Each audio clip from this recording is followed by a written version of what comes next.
Welcome back to Apolla's Odyssey. 1 second, everyone. I just realized it's playing on my YouTube show in the background here. So I know a lot is going on in the world today. So, we're going to get into a little bit of current events. But first, I have a special guest with us here tonight. He is a secret space program insider. And so he's going to tell his story, and then together we're going to kind of get into the current events because, I know it's really weighing on everyone. It's definitely weighing on me, and it's good to have these different people on and get their take on things. And, I think it really helps clear things up for people. So let's bring Tony on here. Hey. Hello. Hello. Good to see you. So I haven't actually met you in person yet, but, we've been following each other for quite some time. And it's nice to finally meet you. I've been curious to hear your story. I've heard it on a few other platforms. So what platforms have you told your story on? I know, you don't normally speak at conferences, do you? I've done a few. I've got one coming up. What's it called? The Starseed Adventure Conference, I think. It's going to be in Cocoa Beach in March. And I've done a couple in Australia. And I did a Detroit Disclosure Conference, which was a lot of fun. And done a few, but those are things that it's a live show. I mean, everybody, a lot of those, my story has a lot of doom and gloom in it. So a lot of people go into the positive. They're doing conferences for kind of like self-help or self-development, and then here I come along with talking about 20 years of slavery. And so I'm always the kind of an oddball, unless they're really going into what's out there in as far as extraterrestrials and kind of ufology, then I fit in because of what I remember. I think that's interesting because, that kind of goes along the lines of adrenochrome and human trafficking. It's like a lot of people, they don't like to hear these kind of stories because to them it's like, it's so horrible. It's like unbelievable that it could possibly happen. People that don't believe in adrenochrome and those kind of things that are happening. And that's why I think it's really so important to give these kind of people a voice with what they experience because, because of this fact that people want to push it out, block it out. That's why there isn't much attention being put on these horrible things that are happening that really, people really should be paying attention to. And, obviously. I think you're very right. And I think that So I've had a lot of people contact me since I've started doing interviews with similar memories, and more than half are negative. The experience that they had was negative, bad, not positive. And even people that had professions up there, if they were in a human SSP, it was a military existence. It wasn't that great for them. So that's kind of a common denominator, and that's kind of the reality of what's going on in space with the deep state that runs, much of it around the world. And it's still seemingly has a lot of traction and a great deal of power. So if I've learned anything in the last 4 years, is that the deep state is very, very powerful still. And so I think it's important for people to know kind of some of the things I went through. But I ultimately, I just didn't want to take it to the grave with me. I couldn't see myself. My whole life, I kind of live for those last minutes of my life. And I always think when I ever have a tough decision to do, something that I'm afraid of, and I look and I think, what am I going to think in my life flashes before me, my last 5 minutes of that I'm, when I'm dying and I know I'm dying, am I going to look back on this and go, man, you should have did that? And this was one of those things where I didn't want to sit in that moment and say, I should have told everybody. I should have stepped forward and said something about what happened to me. And that's kind of motivated. And once I started talking about it, a lot of people go, you should have been afraid of this. What happens if something happens to you? And I'm like, it's kind of too late for that now. I have already leapt off the cliff, and you know what I mean? So that's where I'm at. That's where we're at. And so, you mentioned to me before the show that, a lot of these deep state actors were involved in this story that you're about to tell that was, what you experienced. And, we're going to get into that later in the show and connect that back with current times because obviously these deep state actors, they're still doing what they're doing. And, obviously with the political current events, the situation with them is getting a little Oh, Baby Yoda. Baby Yoda checked out. Scary. So, you know, and like I know, you know, you and me and a lot of people in our community are really worried about which way this is going to go with what's going on politically right now. And I think a lot of the people that are watching the show are also feeling the same way, especially with the way the censorship has been ramping up, and, you know, just people that are supporting a certain administration are being targeted. I mean, I am honestly getting really almost scared from like all the you know, threats that I've been getting just from attending a rally and peacefully protesting. It's just been really that's insane. what's happened in history. Like, that's what China did. They cleansed, you know, they called everybody political dissidents, and there have been times in history when great numbers of people were put to death or put to jail, you know what I mean, for being a political dissident. And this is kind of how it's gone down. Like, you're looking at what really gets me is that liberals are laughing at this. They're seeing all these people getting taken out, you know, and censored, and, you know, people that are being put on like no-fly lists are talking about that today, and they're like laughing about it. It's like, you are shooting yourself in the face. Like, do you not realize where things are going here? They are cheering for their team that's won, and you know, when it's a crowd like a sport, like it's not enough for their team to win by 5 points. Like, it blows me away when crowds cheer just as loud when their team is winning by 100 points, because it's kind of like a, you know, like a feeding frenzy on that energy that we won. And I think that's what's going on right now, is a feeding frenzy. But I've also seen that a lot of people that are kind of smarter liberals, that are very smart, there are a lot of people that are just not in, they're skeptical of anything conspiracy wise that led a lot of people down supporting Trump recently. You know, like, that was a UFO community, and the secret space program, people that studied that community was aware of the deep state and of what goes on behind the scenes, and a lot of things made sense. But so the liberals, they were very smart, that didn't believe in any of that. Now, just recently, just this week, after Parler and after seeing the heavy-handedness of what's going on, they're starting to look around and go, real what? You know, like, not only are they winning, but they're spiking the football. You know what I mean? They're not even they're winning. They're still fighting. You know, what this time really reminds me of is, like, historically, is I actually read a book last month or a couple months ago called Woman of No Importance, and it was about a spy. It's a true story of this female spy during World War II, Virginia Hall, who actually really, what she did as a spy, she was like one of the first spies for the British intelligence agency, but she was American, so she was kind of working for them before the CIA was really going. And, you know, what she did really changed the tide of what had happened in World War II. And she was stationed in France. So she was there at the beginning when the Nazis kind of came into France and were starting to take over. And it really showed, it was interesting because it showed the way people there viewed, like, the Nazi takeover, like, at the beginning of it. Like, it was kind of really similar to the times now where, like, not very many people really understood what was going on, and a lot of them were for the Nazis. And then then the people that were against the Nazi regime, they were kind of looked at as, like, you know, like, it was very much the same as, like, you know, like Trump supporters, you know, yeah, it's like very much the same thing. And it's like, so, like, you know, people start getting, like, you know, arrested and taken out, and it was like, you know, the people that were against the Nazi regime, they start getting arrested and taken out, and then the Nazis are just kind of like, or the people that are for the regime in France, they're just kind of like, oh, you know, they're Jewish, or they're not a part of, like, you know, what we're doing here, so it's fine. And then all of a sudden, you know, people that aren't, you know, part of this group, they start getting sent off to concentration camps or forced labor camps, and then people start going, oh wow, but by that point it's too late, you know, like, you know, their family members are working for the government, and, you know, the whole government is run by Nazis, so it's like they're already so involved in everything, and it's like there's people looking out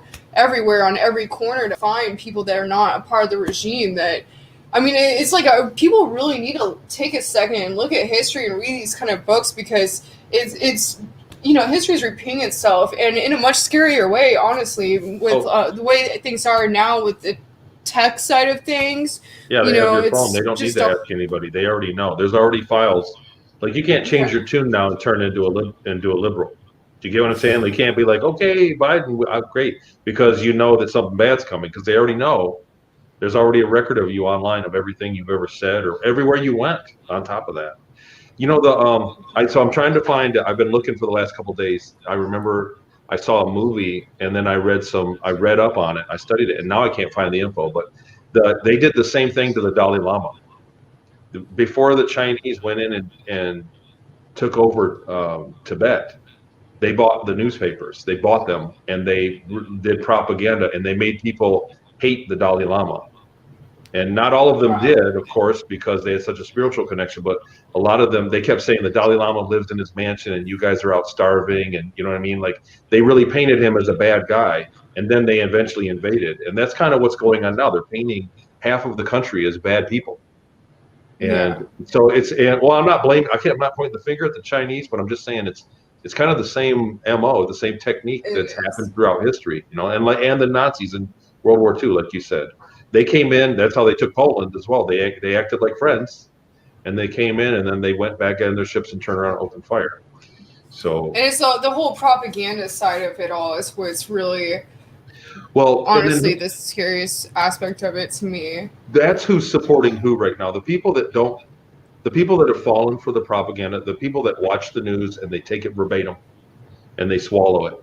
Those are your liberals nowadays, really, and then everybody else is a conservative, whether they're not because I'm a registered Democrat, believe it or not. When I was younger, I was a Democrat, but you know, and if they had better people, I would jump ship in a heartbeat. I'm not loyal to a party.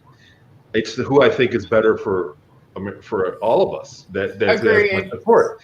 And so you can just tell. In the beginning, I just thought I'm not going to hate him because they tell me I'm supposed to hate him.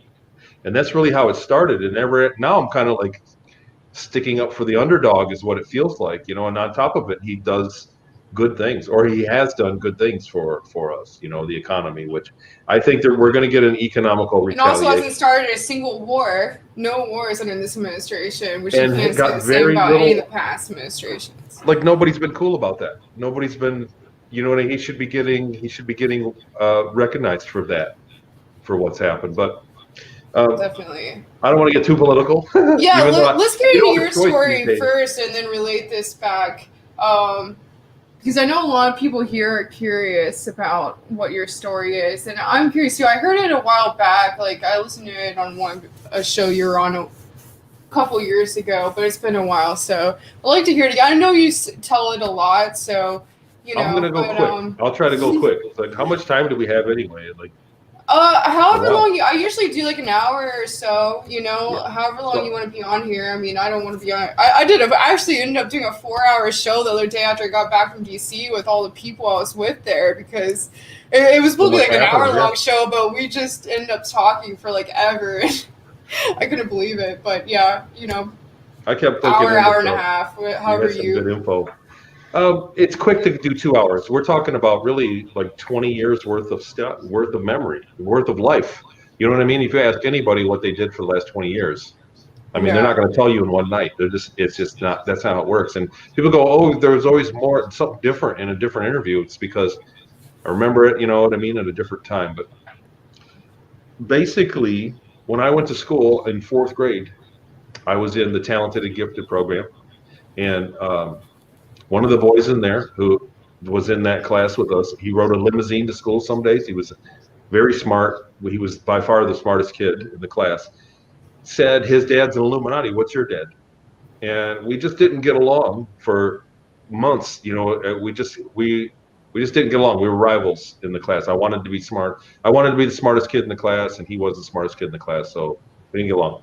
His dad came in and was the judge in the science fair in April. This would have been April of 1982. I was 4th grade. I was 10 years old, and in southern Michigan. And he pointed me out to his dad. He said, "That's that boy I told you about." And they said something. There was a weird conversation. There were things they were talking about me, and I knew it. I was, you know, they were talking about me in earshot of me, and I was walking by, and I knew that it was about me, but I didn't understand a word what they were talking about. And he said, "No, he doesn't deserve that." And this would have been on a Wednesday, so I'm pretty sure it was Thursday. No, it was that night. It was that Wednesday night. I'm pretty sure it was that Wednesday night. I woke up with a gray ET in my face in bed in my room, and I was abducted, and it was an alien. It was an ET abduction. There was a gray there. He put something right here. It paralyzed me. I couldn't move. I could see, and 3 or 4 little reptiles, 4-foot tall reptile guys came from the end of my bed and picked me up and carried me out.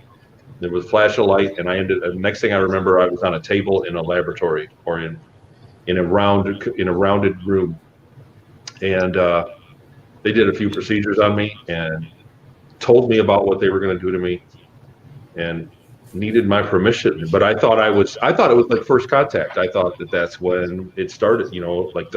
I thought I was going to go to bed and wake up the next morning and they'd be on TV that ETs are here and the world was gonna. I thought it was that day. And it wasn't. And so I was trying to help, and I went with them, or I gave them permission, and they did a procedure on me, and I woke up. I had no memories of where I came from. I had complete amnesia. My mom, dad, family, and I woke up and I was in Inyokern Air Base in '82, and there was a doctor, a man, and a nurse, and there was a bunch of other kids in beds. And he gave me a physical. I had a hard time remembering words to speak, as a matter of fact. But he gave me a physical exam, and he asked me if I remembered mom and dad or anything. And he told me I was a clone.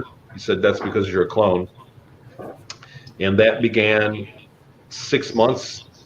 I don't know. I lost track. It could have been longer, of like an MK Ultra style trauma-based mind control program, where we were watching movies. They were giving us drugs, and we were watching movies and getting shocked, electric shocks, and then like different things in between. Like they would wake us up in the middle of the night, take us out and dunk us in ice water until we shivered, then put us back in bed, or wake us up in the middle of the night, come by and smack us, and then put us back in bed, and then it would start again the next day. And the movies were like mixes of cartoons, and then like animals being butchered, and then like war scenes, and then back to cartoons, and it just played over and over again. It was just sick. And after that, it went into kind of a remote viewing. There were people that visited there. I've done a lot of research on this because I remember the place, and I have really strong memories of the place. I found it on Google. I don't know if anybody else has seen this or what, or anything that I've said before, but basically what happened was in 2000, I never remembered. I did 20 years, and I went from black program to black program. And after from 10 years old till 30 years old, basically. You had your altar. Let me just quit. So this is like your altar, or where you were taken? So I experienced it as if that day I left, the day I was taken out of my room, I lived the 20 years in the programs. Then I went back, and I tell people it's that scene in Back to the Future. At the end of the Back to the Future, when Marty McFly wakes up in his room and everything's back to normal, and he goes, "Whoa," you know what I mean? He doesn't know if it was a dream or not, and I woke up back in my bed the next morning, like as a kid again. Yes, the same day. Gosh. The same day I got up and went to school to the 4th grade, to the science fair that day, and I lived 20 years and was put back in my child body and put back. And when I went to school. So I went down, I woke up, I went, these are my toys. I went, whoa, this is my room. And I had the sensation of not having been there for 20 years. And I went downstairs, I didn't know, I was like, I got to relearn all this. I don't even know. And I didn't know why. And at that point, when I woke up, I did not remember what had just happened. Like, you get what I mean? And then so I went down and I told my parents, I told my sister, I haven't seen you guys in years, it feels like. And when I went to school, I forgot where the bathroom was. Not a big school, but I asked to go to the bathroom later in the day. And, I raised my hand. I got to go to the bathroom. My teacher said, yeah, go ahead. I said, well, where is it? And everybody laughed at me. The whole class laughed. But I legitimately did not remember, because for me, it felt like I was gone for 20 years. And she called my mom that day said I had amnesia. They wanted to get me checked out at the doctor. But from that point, when I lived my normal life, I was different. Even my dad said at times, I want my son back. He said it. And I was a different person from what I had gone through. And as I grew up, I had really a lot of emotional problems. I mean, I've done things I'm not proud of because I feel that they were side effects of what I experienced. Because when I was taken, and in that 20 years, I was not I had a profession towards the end, but I never really had a rank. I was still basically a slave. I was considered a slave, and I did, 6 to 8 years on the earth from black program to black program, and did some very ugly things, and then was sold off when I was no good to them anymore. I was sold off to the military and then shipped off the world to the moon, and then to a short program in the military on Mars for like 6 months, and they canceled that, and I got retrained, and I went to Ceres, that's what's behind me, the planetoid series, the dwarf planet series, and I was there for about 10 years. I think maybe 10 to 12 years that I was there.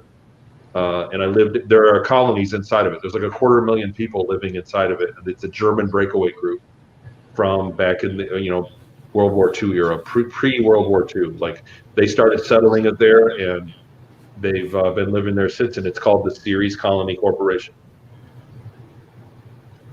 So what are these black programs that you speak of? What can you explain those a little more in detail? I know they're probably, really horrible memories, okay. but I think a lot of people need to understand like what the deep state is doing and, these different programs that they operate. I think a lot of people, especially so anybody that's been aware of the stuff has watched it play out. We're watching it play out, like all the media and everything. Like, they're extremely powerful. For what they've done to the president of the United States, basically the deep state, you can tell that there is you can tell that they're all on the same page. You can't really point your finger at one person, but you can tell that there's a group of people that are on the same page, and that's them. But I was taken originally at the end of the MK Ultra programming in Inyokern in '82. At the end of all that, I lost track because really it was torture. They tortured us, and after a while they wouldn't let us sleep anymore. They woke us up every 10 or 15 minutes, and when that happened, I mean, I lost all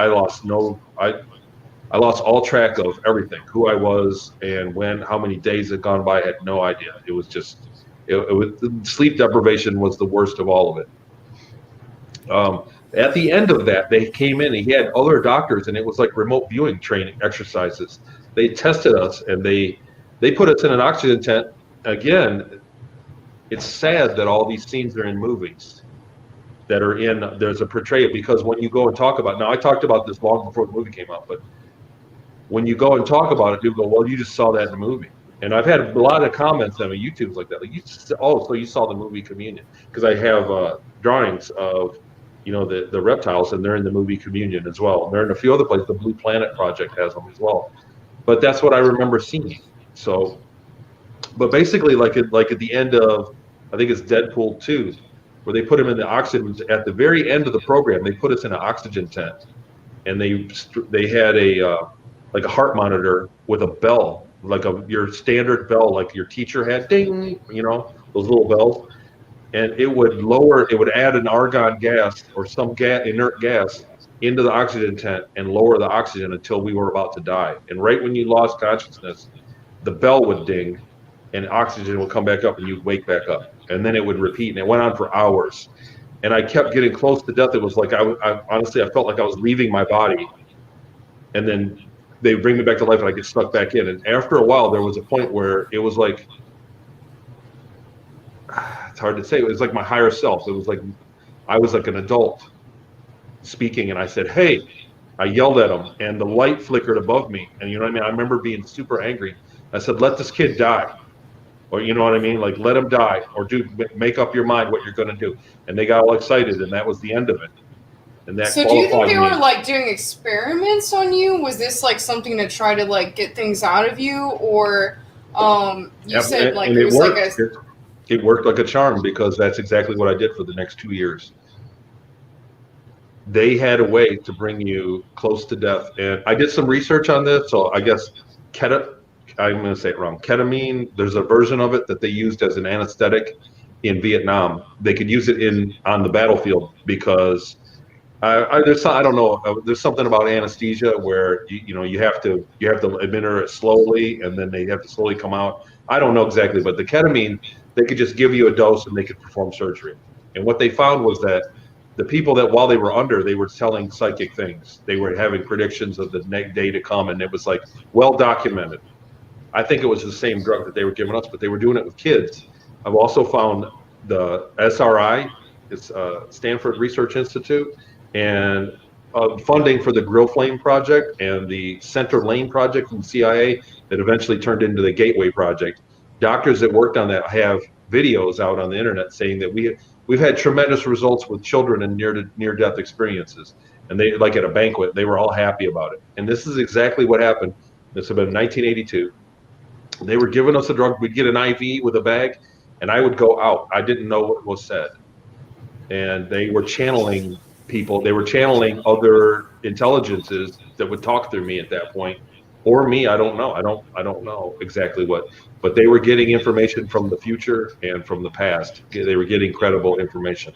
And so I've heard a lot of kids that get taken into this program. A lot of times they're from gifted programs. Do you think they kind of look for people that have these certain abilities? Yes. Kids that have these abilities. Right. So genetically, we like, so genetically, there's an advantage if it's just how it is. Like if two people meet and they have a child and they don't have any kind of plan about their genetic, they like each other and they have a kid. There's a very big genetic advantage to that for your immune system, I guess. Somebody explained it to me. I was on the phone. I had a phone call with Andrew Bashago, the Pegasus guy, and he was explaining this to me. He said, there's a great advantage. He said, and there's a great advantage to having selective breeding, which is what the Germans were doing, is they breed people based on their genetics. The problem with that is that if they breed in something wrong, it goes on to everybody. You know what I mean? Because it's a small gene pool. Whereas now the way that we are living is that it's kind of completely random. So the gene pool is big enough to where it is more defensive against genetic diseases that way. But anyhow, yes, they're looking for genetics. They're looking for people with a certain amount of awareness and genetics. And I think that because I was alive twice, like I went and then lived 20 years and then went back, but I was also alive in the same. People always go, well, what did your parents say when you were gone?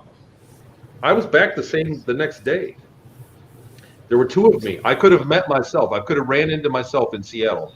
You know what I mean? Like if I was a kid and I went to Inyokern in California, I lived in Seattle and in Peru after that point for a couple of years, and I could have ran into. There was two of me. I was a clone.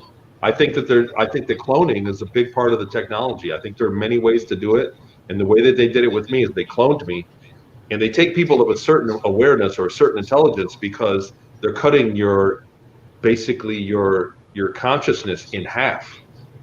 Because also in that, so I went from being in the top 5% of the school with some of the highest scores in the history of the school to being a D&E student the day after. I had no interest in school. I was, for the next 20 years, I was emotionally unstable. I had horrible relationship problems. I couldn't buy a girlfriend if I had $1 million.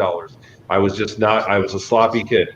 20 years later, right after that 20-year day, I woke up one day and I went, and I'm not lying. I woke up one day and I went, it's over. I sat up in bed and I'm going, it's over. It's over. And I couldn't believe it. What age were you at that point, and what age were you 30. when you were taken? Well, it was 28 because towards the end, in the last 8 years, I was on interstellar flights, and what it was the ship would leave at 8 in the morning and come back at 8 in the morning. It would go out for 8 hours, and when they leave the solar system, and when it came back, it was 8 in the morning. So those 8 hours got added up into my 20 years. And I did the math on, you know what I mean, like a 5-day and a 6-day work week of that for a couple of years, and it works out. Or for 8 years, really. And it works out that the last 2 years would have still been in a 20-year increment. I was told that I said to one of the reptiles in the very beginning, why not keep me for 50 years? Why not longer? I don't want to go you know what I mean? Why not longer? And he said that people, all species that do that method tend to have a great, after the 20-year mark, they have the likelihood of mental damage, or some sort of mental illness from it being brain damaged. And so there's a 20-year cap on it. So right at that, so it was 20 years total, but I experienced it like 18 years. So it was in the year 2000, from 82. So that day I woke up and I went, man, and I from that day on I felt like $1,000,000. I felt back to myself, and I've had kind of, you know what I mean, I had my act together in a better way. I was like way more stable emotionally. I didn't freak out, or you know what I'm saying, like I wasn't an angry drunk or something. Like I no substance, everything just ironed right out right after that time, because I think that there were two of me, my consciousness, my, you know, Randy Kramer called it quantum superfluid consciousness, or, you know, your chi, your whatever it is, your spark. There was two of them. So it you know, it lessened me. It lessened both of us. And then when the other one basically died, went back to my full self, and I was changed. I was changed. And also I found that that's one of the strongest things for people. I get a lot of people that contact me. I'll give a plug for my website later. A lot of people have contacted me since I started doing, you know, interviews publicly, and say that they feel like they've been through the same thing. And I go, okay. They said, please, can I call you? Can we talk, please? I have questions. And they'll tell me about what they went through, and I go, well, when was that? And I've found that not everybody, but most people, like 80% of people I talk to, when I pinpoint when they had a contact, when they were a kid or something happened to them, when they had a contact, I go, okay, so when was that? That was 1990. So what happened in 2010? I roll the clock forward in 20 years increments, and they always go, oh my God.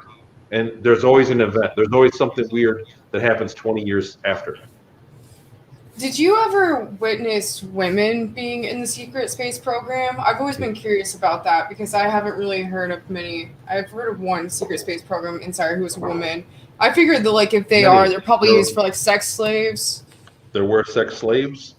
There was a red light district on Ceres Colony, and because I was a slave, I didn't want to go there. Okay, so just so it makes sense, because we're skipping so much because we're packing it into a shorter time, right? So, you know what I mean? Like, it's a novel, we're putting it in. So in order to make, people are going to always be left with questions like, what? And, you know, because we cover a lot. So, and it's like a memoir. It's like, you know, when you write a memoir, you only take like the biggest moments really and put it in. I've been working on a memoir myself, so. Wow, you know, right. So at the end, I was working on a ship. It was a submarine that was converted into a spaceship. Like, when I was sold off into the military, would have been like 87, 88, I'm guessing. It's a, you know, and I haven't looked at none of my notes, my timeline that I worked up years ago in a long time, but it was right in there. And then the flight jet lag, soul's catching up to the body. But yeah, a little bit like that, Nick. Then I went to the moon for a short time, and then to Mars, and then to the Ceres Colony. When I first got on the Ceres Colony, I was trained as ship maintenance, and I worked downstairs. It was an older submarine, and for like 8 years, it was Groundhog Day. I had really no interaction with the public. I had no money or anything, and it was back to, like, I lived in, we called it the barracks, but it was like a prison without bars. Like, you could come and go as you wanted, but it was the same kind of living quarters as a prison. I had like a 5x8 square room. At the end, in my last few years there, my last like 3 years, I got promoted and I was a cargo engineer. And because the ship was retired, it was antiquated and retired. So we got a newer, modern ship, and during that time, I got a paycheck. They actually paid me. It was like $20 a week. It wasn't a lot of buying power, but it was something that came, you know, as a slave, that was a big deal. And so I was able to buy train passes and travel around Ceres Colony, you know, to the inside. I'm going to change my background to other some stuff, other art. So I had an artist draw that, you know, like on the inside there was these trapezoid. I can point.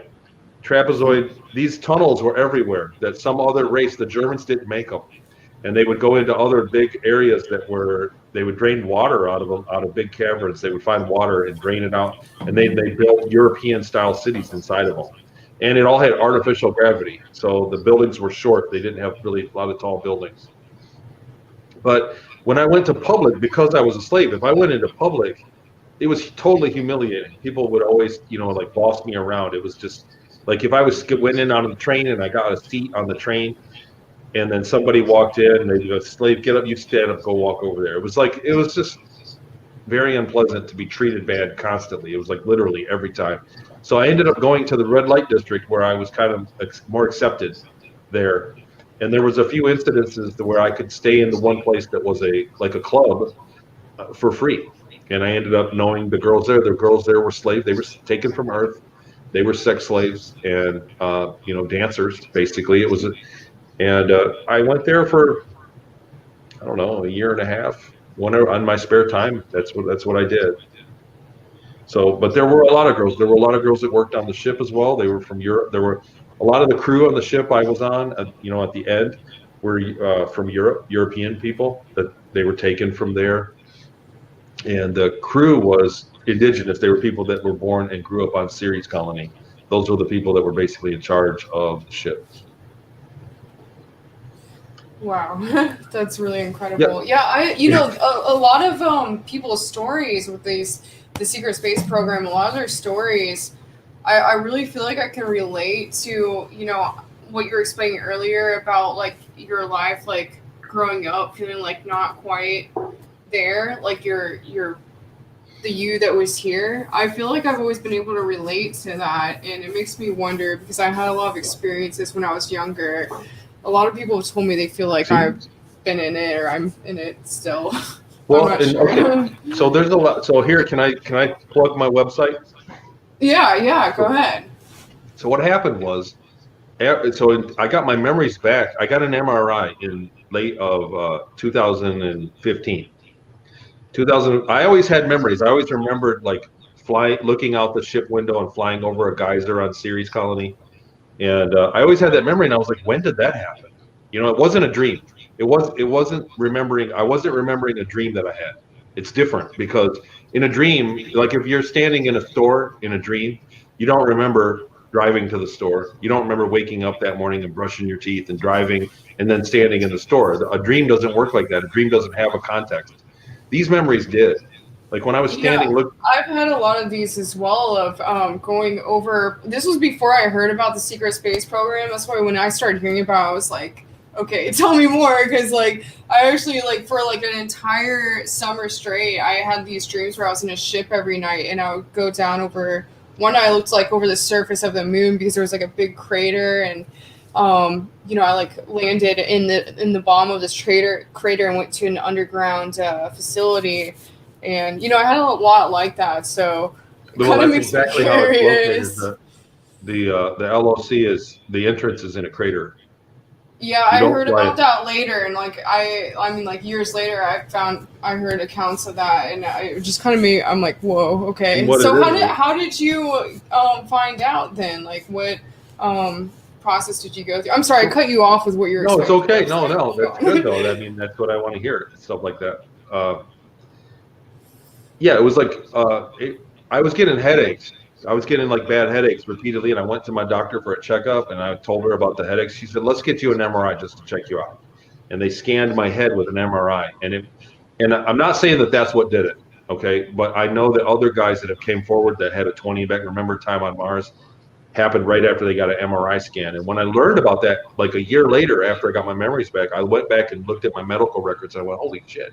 It was 2 weeks before I got my memories back. Like a dam broke. But what happened was something in the MRI, like kind of. Right, like maybe there might have been hardware in there that got broken. There might have been a small implant, or there might be some kind of thing that they do, like an overcheck. Who knows? I'm speculating completely. But about 2 weeks after the MRI, I stumbled across every now and then, every few years, because I always remembered the original being taken by the gray. I always remembered the reptiles and the gray. They never erased that. The first 30 minutes of the experience, they never erased it. I always had those memories. So every few years, I would poke my head up and research ufology, and I'd be like, no, I don't. That's nothing like what I remember. And then I would just go back to my life. About 2 weeks after that MRI, I came across the exopolitics, the Randy Kramer thing, and he explained how people go into 20 and back, how they go 20 years and then they get age regress and go back. And I went, oh. because that was the biggest thing that was holding me back from remembering, is thinking, when could I have had that? Remember I said I had context. I remembered being on the ship. I also, in those memories, I remembered waking up. I remembered taking a train to the ship, walking on board the ship. I remembered my station, you get what I'm saying? Like, it wasn't a dream. But I would always tell myself, like, when could that have happened? I have all my memories of growing up in Michigan here. You know what I mean? Like, those memories were there too. So I thought, that's impossible. So then I would just tell myself, it's probably a dream, just ignore it. And I'd get on with my day, you know. But when he explained that they can take you and it's 20 years and then you go back the same exact night, I went, oh my God, it happened. And then when I accepted it at that moment, I went, oh my God, that happened. I started thinking about other things that I remember, and I went, oh my God, that happened too. And then it was like I got like chunks, like years of memory, like they just, like a dam bust. And, you know, and it went on for 3 to 6 months in the beginning of really getting like chunks, just huge chunks of years of it. So you never went through a hypnosis thing or anything? No. It was just everything kind of got unlocked. Right. It all came back to me, and over time. But this only happens to people like after they had come back usually, or is it like while you're growing up, like you experience things? Yes. So they found that everybody that gets recall, like an organic recall, you know, I mean, for lack of a better term, is after the alter dies. So you get what I'm saying? Like, there's two of me. I'm here. I'm taken. There's two of me. This one dies. He goes back. Sometime in the years after that, everybody gets their memory. That's when the memories happen. So then I was scared shitless with what I remembered. I was like, what do I do with this? What? You know what I mean? I'm like, why? And so I got a hold. I knew that if I got a hold of a counselor, like if I just got in the book and bought a counselor, I knew that I was going to get medicated. I knew, you know what I'm saying? They were not going to be any help to me. I knew that, you know, I was just going to be put on some medicine and who knows what was going to happen. I knew that nothing good was going to come out of it. It wasn't what I needed. So I started talking to other people, like in groups and researchers, and I met with Dr. Sala, and he researched me for a while. And then there were a few things I got wrong in the beginning. In the beginning, the memories were very kind of like liquid. You know, they didn't make sense. I was remembering things, but I didn't really have the order of things, and they didn't make sense. I got names wrong, places wrong. But they all made sense later as more memories came and kind of connected dots over the few years after that. It all kind of, I'm still remembering. It's a lifelong thing. I tell people that when you're getting memories back from this experience, an experience like this, it's going to happen the rest of your life. You know, it's a lifelong thing that you're putting it back together. But so Dr. Sala kind of talked me into doing an interview, and I agreed. And then I didn't know that after that I was going to be contacted with literally thousands of people that all say the same thing. You know, like I've had memories. What do I do? What would you suggest? You know, like, what, you know, how'd you get your memories back? And it started to eat my free time up. You know, like, I'm a dad and I have a job, and you know, I'm a normal dude. And so it eats up a lot of time. And Jackie Pierce is like a medium. I did a few years with it, and she helped me out and built the website. It's TonyRodrigues.com, and it's spelled like my name with an S on the end. You know, Tony Rodrigues. And there is basically like a quick bio and just some resources. And there's a memory course. So Jackie talked me into doing the memory course, because that's what she does, is a lot of courses like that. And I've had a lot of feedback. Not a lot of people, tons of people buy the course. But I remember in the beginning when I first got my memories back that I had nowhere to go. I had nothing. And it was a scary feeling, you know. And so that course gives people somewhere to start. It's like a starting point. And if you follow that, then it will give you enough resources that you can like build on, and then possibly go find somebody with the hypnosis. You know, like I wouldn't recommend the hypnosis right out of the gate, because a lot of people do it, and there's a lot of, you know what I mean? Like, it draws from a lot of different things that you may have experienced, not necessarily a 20 and back. So I would recommend that people kind of build on something first, get a foundation, and then go into the hypnosis. And that's what that is.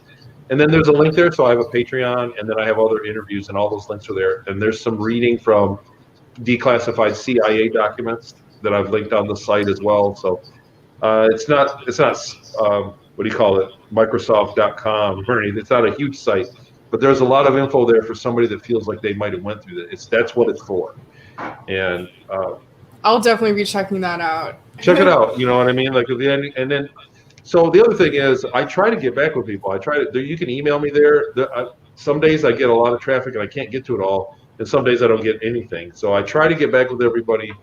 And I found that most people I work with, I only talk to them 3 or 4 times, and then they're kind of up and running, and they're working out their own problems on their own. I just kind of give them a basis of what to expect and kind of work with what they got already, and then they kind of go on. But I mean, literally, it's been a few thousand people, and I've categorized everybody that I've spoken to into like 3 major categories of contact, which is what I've found. Just working with those people, which is not something that I wanted to do. I'm not a researcher into this. You know what I mean? I'm an experiencer. I experienced enough. I don't need to watch anybody else's video on what happens up there. I don't care to know. But everything that people tell me, and I ask them what happened and what do you, this and that. I found that basically they fall into 3 categories. One is, the first category is the human secret space program, and that's a government space program. The United States and Canada have one together. There's a European one. There's a German one, breakaway group, where I ended up with.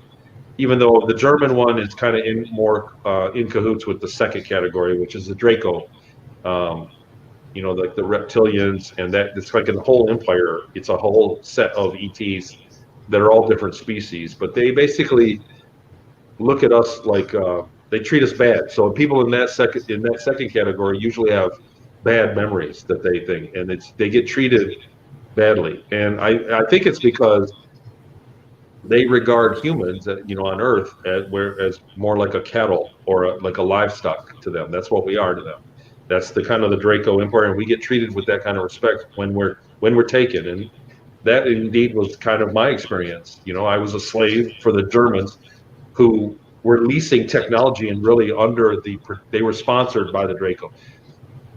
People that first get into space, organizations that first get into space can't just go and gallivant all over the place. They'll get shot down. You have to have a sponsor.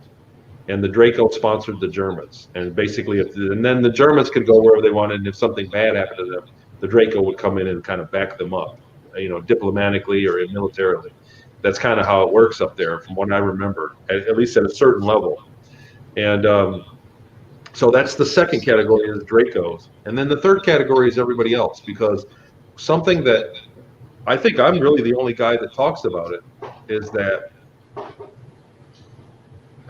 Okay, so let me ask you, Paul, how far away, how many of the stars, when you go out, let's say you walk out in your yard and you look up and you see 100 stars, right? How many of those do you think has an Earth? I don't know, maybe like 30% of them? It's 70. Oh, wow. 7 out of 10 has an Earth civilization. 7 out of 10. Also, that's everywhere. So times other galaxies. The other thing is that the ships that the Germans had, and I hate calling them Germans because they were Ceres. They're the Ceres colony. It's like almost racist to call them German. But they were descended from Germans. They were descended from Europe, that area, and they were very proud of it. You were saying this is pre-World War II that they, is this for the whole thing with Antarctica? And then, yes, yeah. So we went to Antarctica too. They called Antarctica the High Command. They went there and they reported there. And then they also reported to a Draco space station that's close to Jupiter. That was basically, they're in charge of them and the Draco aspect of the solar system. But I hate calling them Germans because it was the Ceres colony, but they indeed are Germans. They were very racially motivated by purity. They were very like that,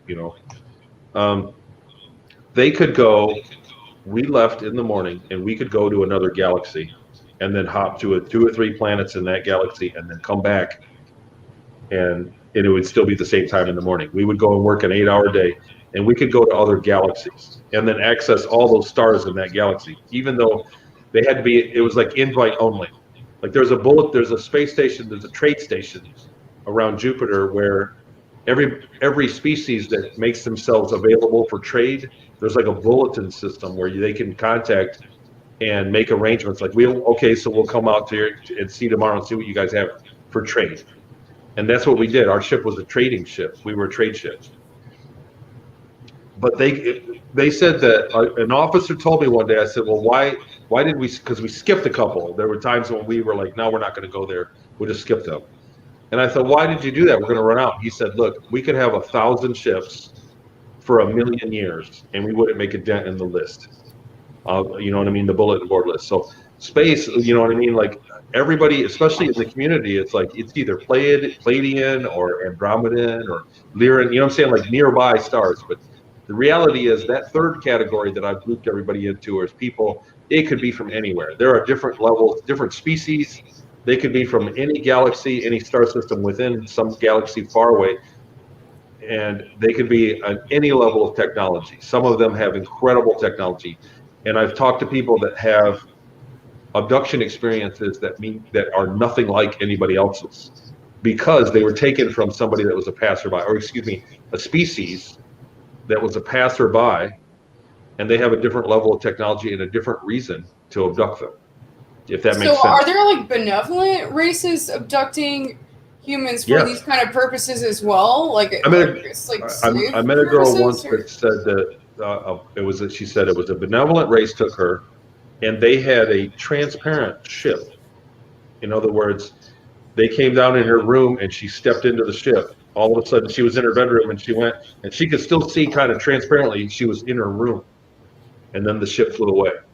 So it was a very advanced technology, and they wanted her eggs, and they straight up traded her, and they fixed her teeth. She had bad teeth, and they fixed her teeth for her and harvested some of her eggs and put her back. And she said it was a benevolent experience. You get what I'm saying? It was like a fair deal. And so there's a lot. And there were benevolents that were on Ceres Colony, but again, I hate grouping them. I hate grouping people into good and evil. Do you get what I'm saying? Like, like depending on who you are and when you are, I'm a great guy, and there are people that think I'm a horrible guy. You get what I mean? Like, it's just everybody is. The United States is evil to some people around the world, just depending on their perspective. But we're not evil, And the ETs were the same way. All of the species, when you talk about whole planets worth, and they're doing interstellar trade. Some of them could be, you know what I mean, like have bad intentions, and some not.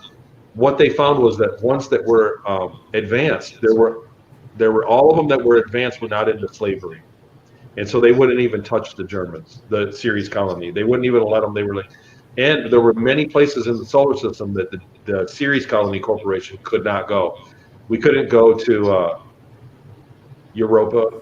We could not go to Saturn. We could not go to Pluto.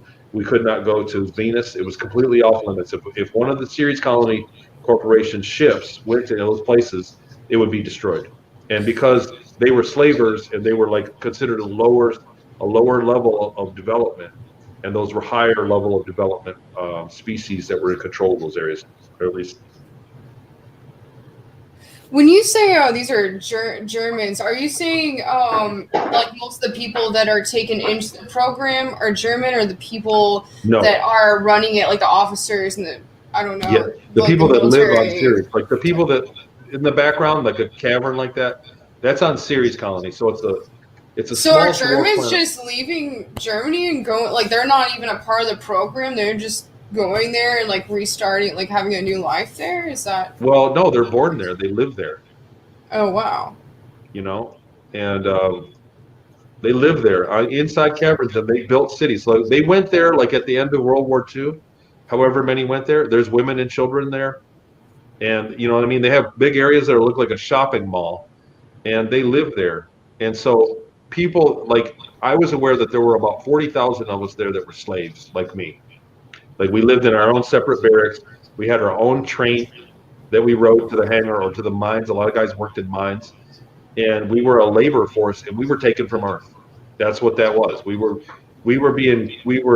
taken from Earth for whatever reason. They said most of them were people that were in prison. Like, they take for the hard labor, they go to the prisons and take people for a 20 and back, and then put them back in prison, and they could serve out their sentence. And they had a laborer, and so that was kind of most of the crowd of slaves that was there and they were all throughout the solar system, slavery, where they're taking people in a 20 and back, they call them clones or whatever they want to do, to justify it. That was the other thing, is they justified it up there by saying you're never going to remember it anyway. So there were times when they operated on me, they did stuff, I was hurt, and I said, well, how can you do this to me? And they were like, well, because you're not going to remember it. So don't worry about it. You're going to forget all this anyway. And so they kind of have a moral, like a high horse, because of that.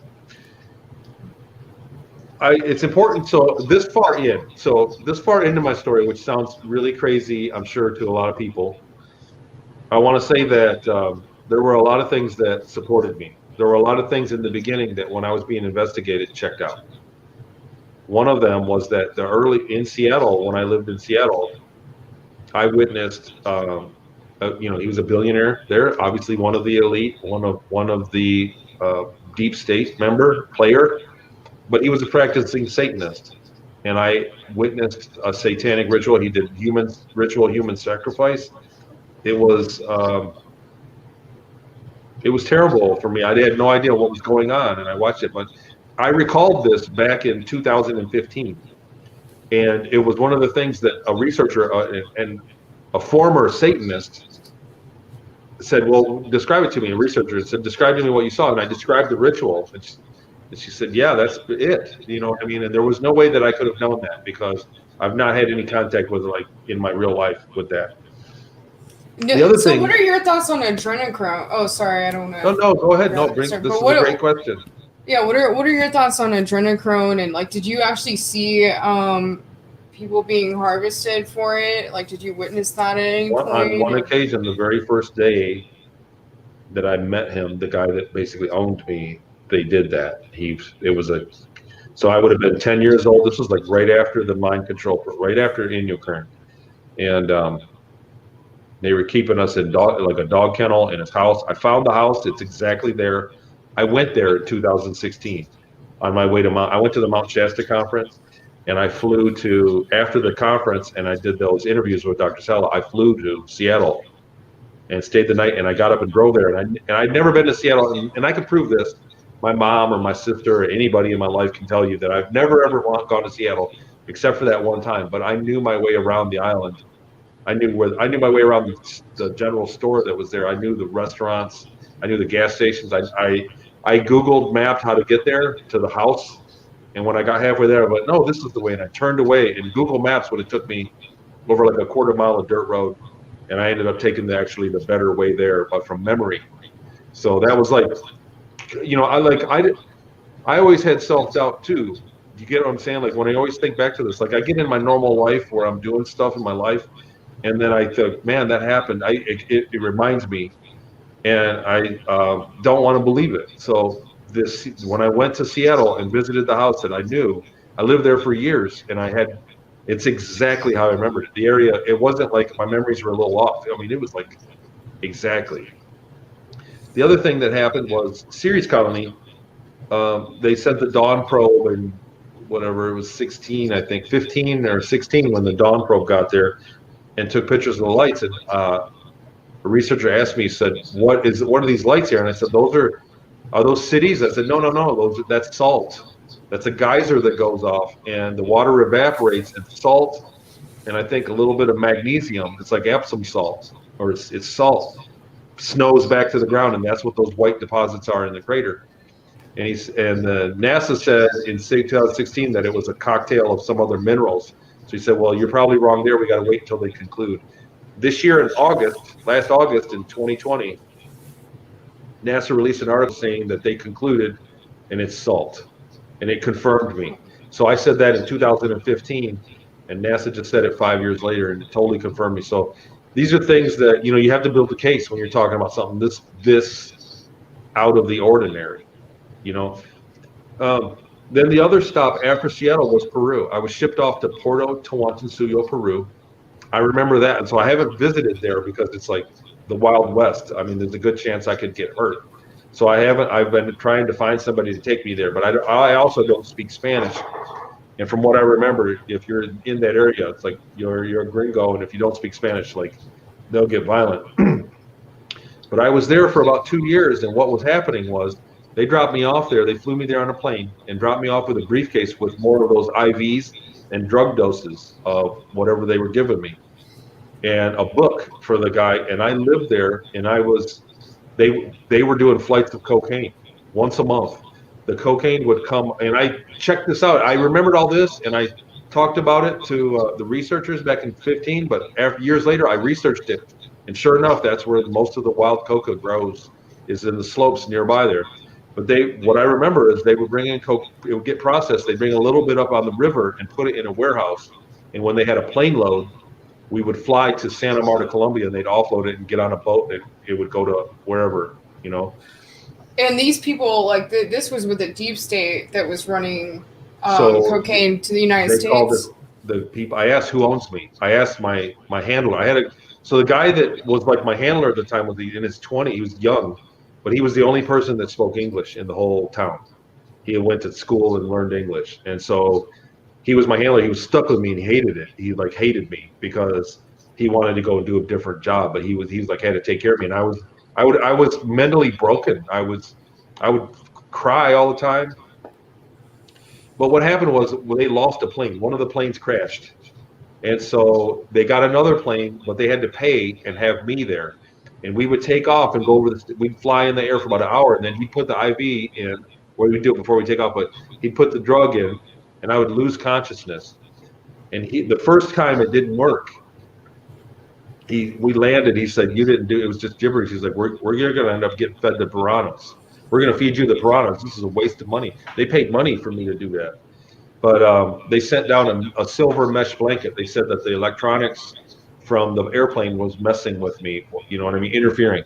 So they wrapped me in a silver mesh blanket and gave me that the next month, the next flight. And when I woke up out of that, he was like freaked out. He was totally like he saw a ghost. And eventually he had a notepad, you know, months later, he had a notepad and he had questions from all the villagers. He said he talked to his dead grandma. He said while I was out, I was talking in fluent Spanish, and he was contacting dead people. And what it was they were making sure that he said the plane got lost in weather, and I talked them out. I talked them where to go, like how to get back on course and go to Santa Marta, Colombia. Like I was naming the towns and everything. So it was like they had their own psychic. They had a psychic they could turn on and off, you know, from that program. So you got to think about that, like the war on drugs or the deep state in general. Like if you look at how do they know what's going to happen, and you look at their elaborate plans of how they're doing stuff, it's because they have this kind of technology. It's a technology. Definitely, yeah. So what happened after Peru? That's when you were taken to the secret space programs. Well, I went back to off Seattle. planet. I went back to Seattle, and I was there for a couple of years and kind of witnessed, elite parties. They were doing parties, and it was like a boys' home where we were there. And it was a couple of years. I'm going to skip through a lot of details, I guess. And they were giving us pills every day. We had to do calisthenics in the morning, and we had to take a thing of pills. And they changed the formula, and I started getting sick. I was allergic to them, and I asked to change the formula back to the old stuff, and they couldn't do it. So that was it. She said, "You're being sold off to the military," and that was the house in Seattle. And so she took me one day and to like behind a box store and buy some dumpsters and some guys in a van, two guys in a big box van, or not a box van, but a big cargo van. They gave me a shot, and I lost consciousness, and I woke up on a ship going to the moon. When I woke up, I was on a ship on the way to the moon.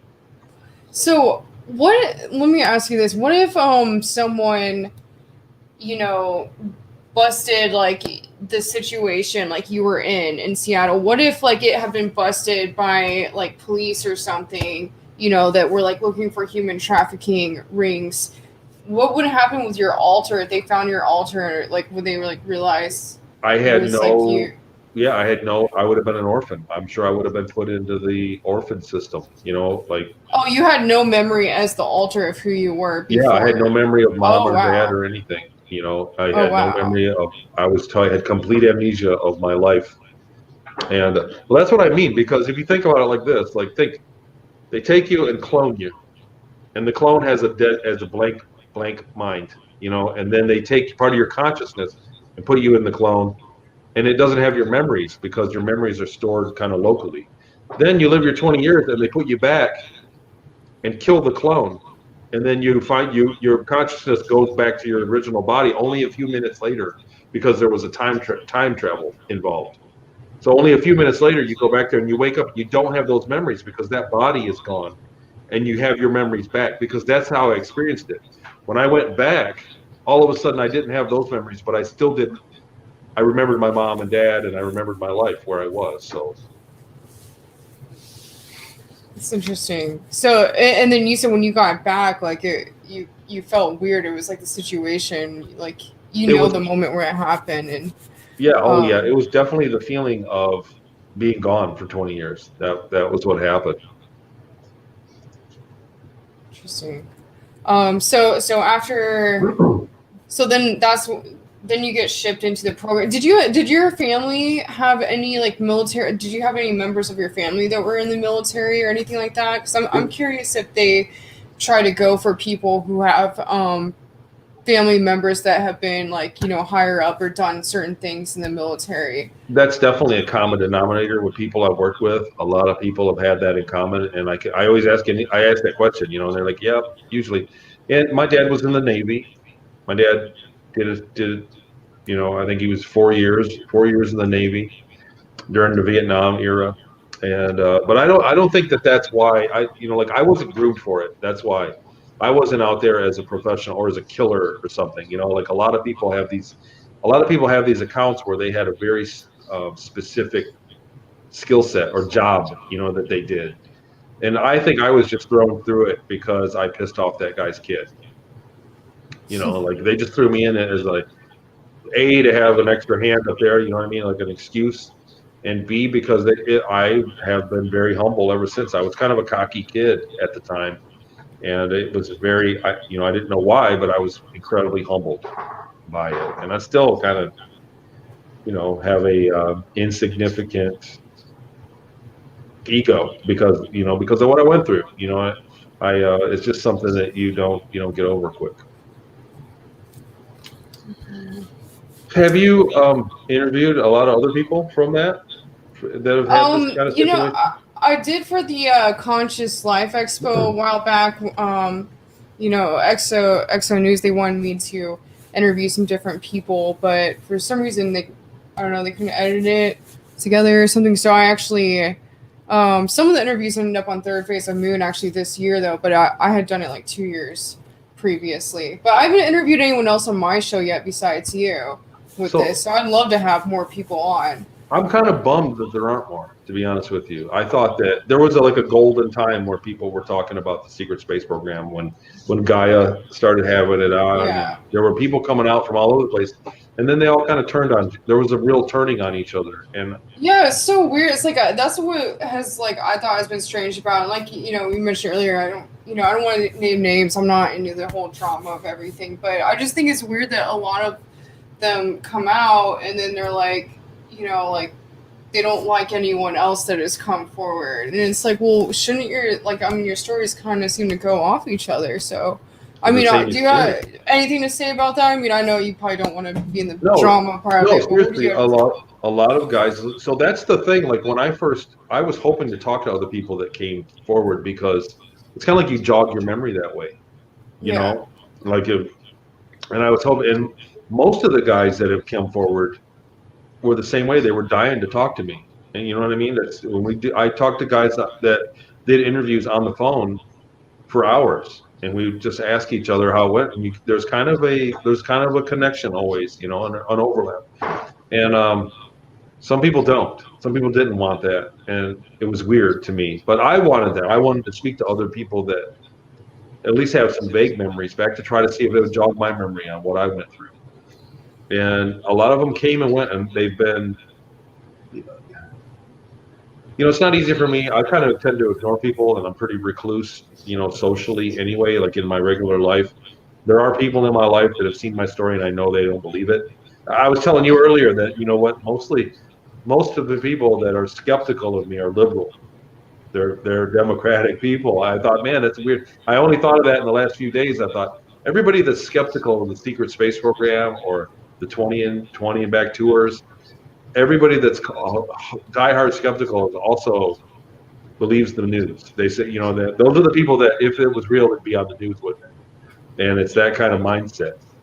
So that's all the more reason to talk about it, to say that's why these are the kind of things that aren't on the news, and they're giving us like they're giving us UFOs on the news. They're saying that in 180 days from the last relief package, the military has to report to Congress with all the data on UFOs. Did you see that? I heard that was actually a lot of files were released today by the CIA.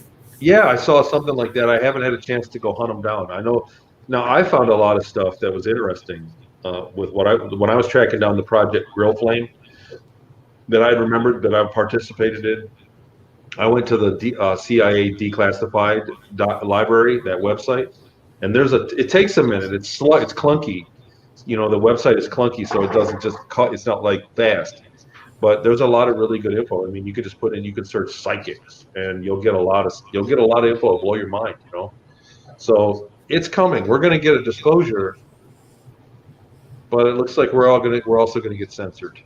You know what I'm saying? Like, that's why I took it to Patreon. So people have to, it's only $5, but you have to charge a little bit, so that's a barrier, so that they, that was big. I did it for censorship, not for the money.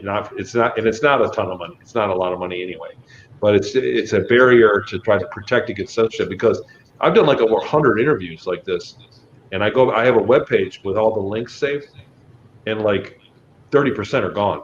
They've been shadow banned, and you used to be able to Google me, and all my interviews would come up, and it's not like that anymore. It's totally shadow banned, the whole SS. So they're going to continue. We're going to get a real one hell of a scrub, I think, in a short time of the SSP. The whole thing. Do you think that's kind of why they haven't really been pushing disclosure, because of all these programs? They don't want people knowing about it, or they're afraid that coming forward with disclosure would mean basically backing up the stories of people like you and what you've been through, right. And that would kind of point fingers at the deep state and what they're doing. Well, they're going to debunk me. Watch. There's going to be a really kick-ass, I mean, and I'm not saying this because I know it for a fact, but I can see it coming, because I've kind of freely talked about everything that I've felt like talking about. And I'm talking about versions of technology that I'm sure they want to keep classified. That's the deal. They want to keep it they want to disclose, you know what I'm saying? Like to the first, they want to let us in the lobby of the space programs. They don't want to show us what's in the, on the second and third floor. They don't want to show us the good stuff, because they want to keep that for themselves. So people like me that have come forward and that are talking about things, really that the universe is as populous as it is, and that, and that it's possible. The other thing is, like, every movie you ever watch is like, it takes forever to go to the next star. It's like 6 months, man. You got to get on your spaceship and never come back. And that's not how it is. We left in the morning, we came home. Sometimes we came home in the afternoon, but we came home a few minutes later, and we had the rest of the day.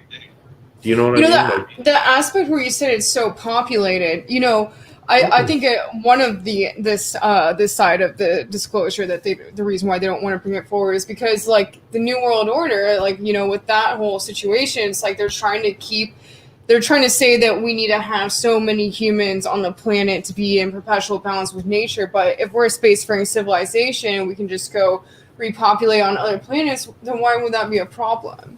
Right. So, there's like that side of it. And then I had another comment on one of the things you were just saying. I forget, what was it you were just saying before? Well, I was just that basically, like, most people have a version of life that's got programmed. We got programmed into us by growing up. Like every TV show and every movie and every book always has a guy that's always good, and it has a character that's always bad.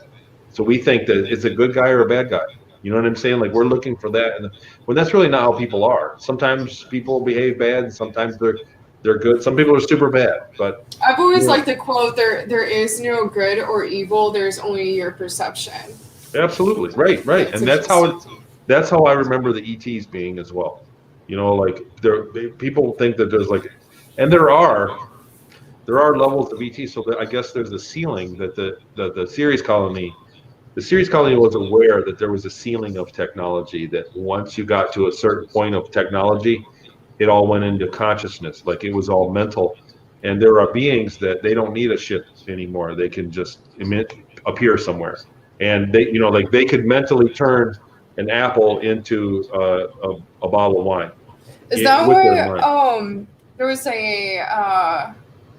who was it? Bob Lazar. Someone, I don't remember if it was Bob Lazar or someone that was a part of a program with him, but they asked him, it was either him or someone else that was in the program, but he was asked about like the Star Trek kind of spaceship technology, and they were like, oh yeah, we've already been there, done that, realized it wasn't worth it. And I thought that was interesting because of, you know, the aspect of, like you said, it's like, why would we need all this machinery if you can just appear somewhere? Right, also, I was wondering with the aspect of like Elon Musk and what he's been working on. Like, you know, if we already have this anti-gravity technology and these different programs, or like, you know, like ships that can like move like much faster than the technology we supposedly have right now, then why isn't he building it? Like, why isn't he making UFOs? Like, is he a part of like a soft disclosure process? Because he actually seems to be coming out a lot against the deep state. So I've just been really curious about that. Okay, so I'm going to give you just my opinion, right? So I don't have any kind of inside knowledge other than my memory, you know, what I remember from when I was out there. You know, like that's the only thing that's different about me than anybody else that's just on the internet. My opinion is that Elon went into the programs and has done time in the program, for one. For two, all of our anti-grav, so the Germans got anti-grav because they channeled somebody else on another planet, and they got instruction, it was given to them. The United States got it because spacecraft crashed in our airspace, and they recovered it, and they reverse engineered. So basically they stole it. So to get sponsored by the Draco, remember I said that you have to have somebody like an advanced species sponsor you. It's kind of a security thing. You know what I mean? They have to have a sponsor. So to get sponsored by them, you just have to get to the moon. You have to go. That's why the United States hurried up and went to the moon, so that they could get a sponsor and make a space program and get the technology given to them. So we flew to the moon, and then after that, it was like, oh, we don't need to go to the moon anymore. There's nothing. But they were already behind the scenes with ETs, because that's the requirement to get a sponsorship, is to leave Earth, right? So to go to Mars and do it without stealing the technology or somebody giving it to you is that's good. I'm getting tongue tied, man, because this is good. This is a great subject that you brought up. Is that it's my belief that he's going to get a better sponsor. So you're saying our government doesn't even actually have these technologies? It's just the ETs, and they're not trying to like let people have it. No, they did. Our government got the technologies, but they kind of stole them. They didn't develop it themselves. So when they got up that's there, from the Roswell crash that you're talking about, that they're backwards in period. Right, and our government is still basically not morally that great. You know, let's face it. Look at what's going on. Gee, I mean, I don't need to make I don't need an example. But we're not morally there yet. So a lot of the higher ETs, a lot of your higher density ETs that really are not like that, don't want to touch them. If Elon Musk goes and builds his own stuff, like I think he's going at a different route. He's looking for a better sponsor. Oh, wow. So you're saying that he's trying to get up there so he can get his own sponsor, and so we can get a sponsor exactly that's not a Draco. I've noticed he's always like coming out against like, you know, the different members of the deep state and whatnot. Here it seems like he's against it. So, but then at the same time he's you know, talking about what's the AI, the Neuralink. That scares me, because it's like he seems cool, and then he's promoting that, and it's like we had implants. That's how our translator worked. Okay, so Neuralink is we're going to move to that, and a lot of people are afraid of it. A lot of people are like fear mongering it, right? Because it is dangerous. It is a very dangerous thing. But the reality is that's how we communicated. Like, you know how they say we're going to be everybody's going to get telepathy. There were species that had natural telepathy. For everybody else, they had mechanical telepathy, and that was with an implant, with a Neuralink type implant. They would put it in the back of your head, and the Germans, when I was like when I showed up to work, I couldn't understand. They were talking in German, and then they would flick a switch. They had like an iPad, and they would go and turn it on. And I could hear what all of a sudden I could understand what they were saying. They turned it on. You get what I'm saying? Like they had translated tech because But they didn't couldn't want you me to get hear like it. hacked? Wouldn't that make you easy to get like hacked, or couldn't it just like take over? Right. Like, and I heard that like if you had that, then like you can't think certain things that won't allow you to think, and it just seems like a very 1984 kind of technology. Right. So Right. So I mean, that's what I mean. Like it's like, what kind of sponsor are we going to get? You know what I mean? Like what kind of structure are we going to get? Are we just going to be slaves for it, or like? And the other thing is, there's more of us here than anywhere else in the solar system. There's more people now alive on the Earth than anywhere else up there. So we're kind of like, the bigger pool on the block. So if we all got Neuralink, if we all got hooked into the secret space program's internet, we would dominate it with him. You know what I mean? There's so many of us that we would just dominate it. Everything that we ever did, we would show up and force. We would just have numbers. So they don't want us up there for that reason. You get what I'm saying? Like there's competition between them. wow. But the Neuralink, I think, can be done. And I think it's eventually going to happen. It's just going to have to happen because that's how we're going to communicate with other ETs. Or they're going to have to do things that rewrite your DNA altogether. You know how people are saying you're going to go to fifth D, that it's going to happen organically. I don't know. I honestly, I don't have any insight into if that's the case. But at some point, we're going to have to cross the hurdle of communication, and we can't just rely on an ET reading our mind. It has to be a two-way. It has to be a consensual two-way communication to be telepathically communicated. You get what I'm saying? Like it doesn't. I've had my phone hacked like a ton of times. Like people try to hack my phone like once a month, and it's a super violating feeling that somebody could see all my texts that I sent to other people, all my bank accounts, everything. You know what I mean? Like you can see all your every pictures. You know what I'm saying? You take a nude for somebody, and it's like, who knows? Some creep is looking at it because they hacked your phone. So imagine if that was in your head. Imagine if you were in the room with somebody that could just look at everything in your head. We're going to have to change the way we think and actually how we feel. Like we're going to have to be able to speak more directly and tell people what's on our mind and not be as political. The political correctness is going to have to go because we're going to enter into, eventually, after we're space faring, we're going to enter into a telepathic society. And that's the what the singularity is, basically, right? Like that would be what we'd be entering into. It's kind of like anything. It's kind of like too much capitalism can run away and be bad for you, and too much, you know what I mean? Like too much of anything is bad, where enough of it kind of works. A little bit of it under control works, and I think the AI the AI is the same way. Too much of it, like there's only it's a no-brainer that an AI at a certain level is just going to not need us anymore. And in fact, we would be a hindrance, and it would figure out a way to either get far away from us or kill us off, or control us.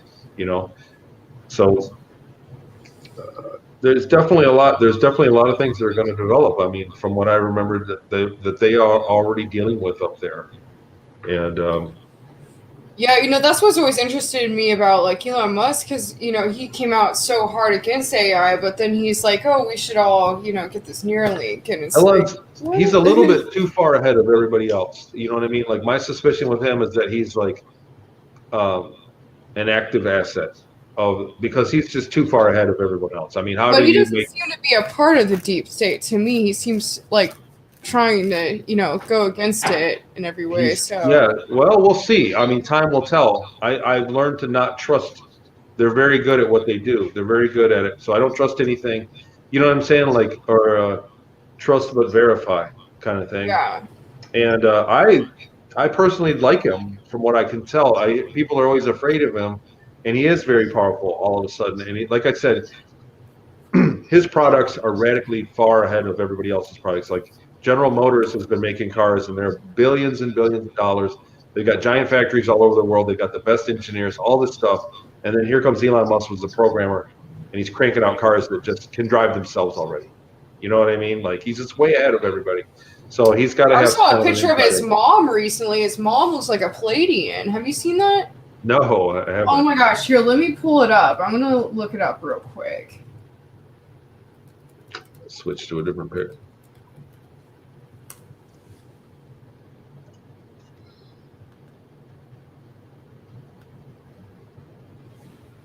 Okay. Got this here. Let's see.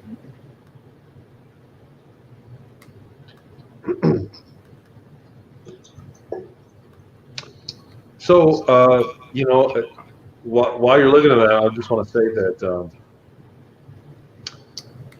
I still am holding out hope. I don't think that it's going to be the end of the world per se. That if there isn't some kind of major event that kicks the Democrats out of power, you know what I mean. I'm expecting things to be mellow. We'll see. I don't want to touch. I'm hoping that there's not some kind of like civil war that breaks out, and I just hope that the people in charge can be civil and do their job. You know what I mean? And like, I just hope that whoever's in charge can just do their job and consider doing the right thing for everybody. You know, that's all I can hope for. Yeah, here, let's get into the. Oh wow, that's his mom. Yeah, this is his mom. She looks like a Palladian, doesn't she? She does. Wow. Yeah, I saw this the other day, and so my thoughts on him, just like I saw a documentary on him recently, and he's straight up like he does not. There's something about him that doesn't seem quite human to me. Just from his like mannerisms, and I don't know. So and then I saw this, and I was like, no way. So yeah, that just kind of was a little surprising. Wow. But. Yeah, so this, hopefully we don't fall into a civil war. I was right in the middle of everything in DC last week, and, I've been very disturbed by how things have gone since then, and, it was crazy because I was actually, like, I've already done a couple shows where I've talked about this, but I mean, for anyone that hasn't heard yet, I mean, I was a part of the rally, and I marched to the Capitol, and when I got there, I was under the impression that we were supposed to be on the stairs, like everyone's there, and I've stormed a lot of places for different protests before, like I've stormed CNN before for the Save the Children marches here in Hollywood, and that's what you do is you just go outside, maybe some people go inside like the atrium, the main lobby area, and you're chanting and singing. So that's what I did, and I have no idea what's going on inside because obviously we have no Wi-Fi, we have no cell service in the whole city because there's so much bandwidth being taken up. Oh wow. Or because maybe it's a security thing, So I get I'm on the Uber ride, the car home. We're back to our Airbnb. And all of a sudden, people are calling me. And they're like, "Someone got shot. Are you okay?" And I'm like, "What are you talking about? No one got shot." I'm like, I have no idea what all these people are talking about. And then all of a sudden, I look at my social media and everyone, like pictures I had posted on Instagram from earlier that day, everyone's calling me a terrorist. And I'm like, why are all these people calling me a terrorist? And I literally had no idea what had happened. I mean, I get back to the Airbnb. I'm with the Edge of Wonder crew, and we get back to the Airbnb, and we're just, talking about everything, and we still couldn't piece anything together. Obviously we're part of the disclosure community, so the first things we were really hearing was that Antifa had infiltrated, and we're like, well, we're just like all outside on the stairs. I mean, what's that about, And I mean, we had been pepper sprayed by the entrance, so we knew maybe something was going on inside. But I honestly had no idea what had actually happened. I mean, I saw the pictures of Jake coming out. I'm like, okay, what's going on with that? Because I actually had met Jake at several different things before, and I talked to him when he had come out. So I knew that people had been inside, but I had no idea the way the media was viewing it until I was in the Uber coming home from the airport in LA the following day. And wow. I heard CNN was on, and I so I'm listening to CNN from, you know, the airport in LA back to my place in the Hollywood Hills, and I was just like, oh my God, this is what people are saying.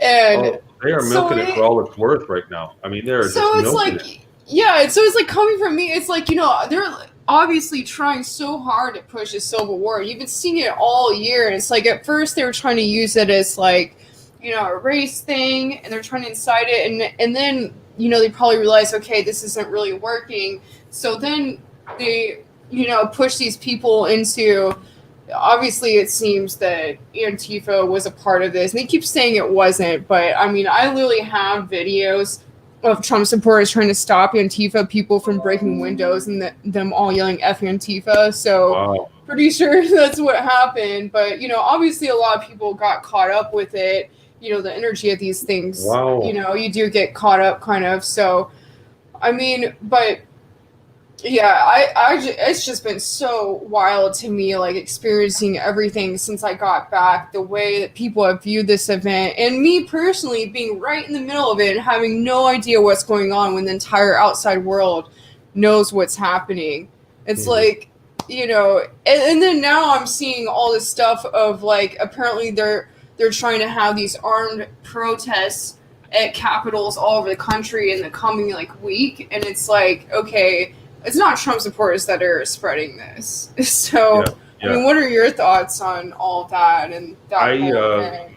Honestly, it's a scary time right now because the manipulation, because so many people are falling for the media part of it. Like what you just said, like a few things you just said, like you made it sound like the entire vibe was nothing like what I've been told it was, right? Yeah, no, we're literally, and then they're saying it's all like white supremacists, and literally everyone. I was with like 3 black people there. They were my friends, and like there was like tons of people of color there. There's like women and children. A lot of people are senior citizens and vets, and it's like seriously, like. I got into a debate today with somebody, a friend of ours that's liberal, and she said, "Look, if I would never go to a place if there was somebody with a Nazi shirt on. I would never go to a protest like that." I did not see this anywhere. One of my liberal friends shared a photo of supposedly someone that was at the march with some sort of Nazi outfit on.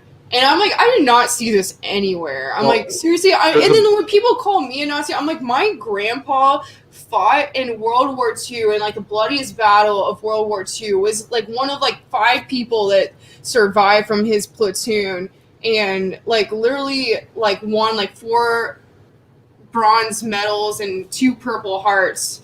And it's like, okay, you're gonna tell me that I'm a Nazi? Like, sorry, no.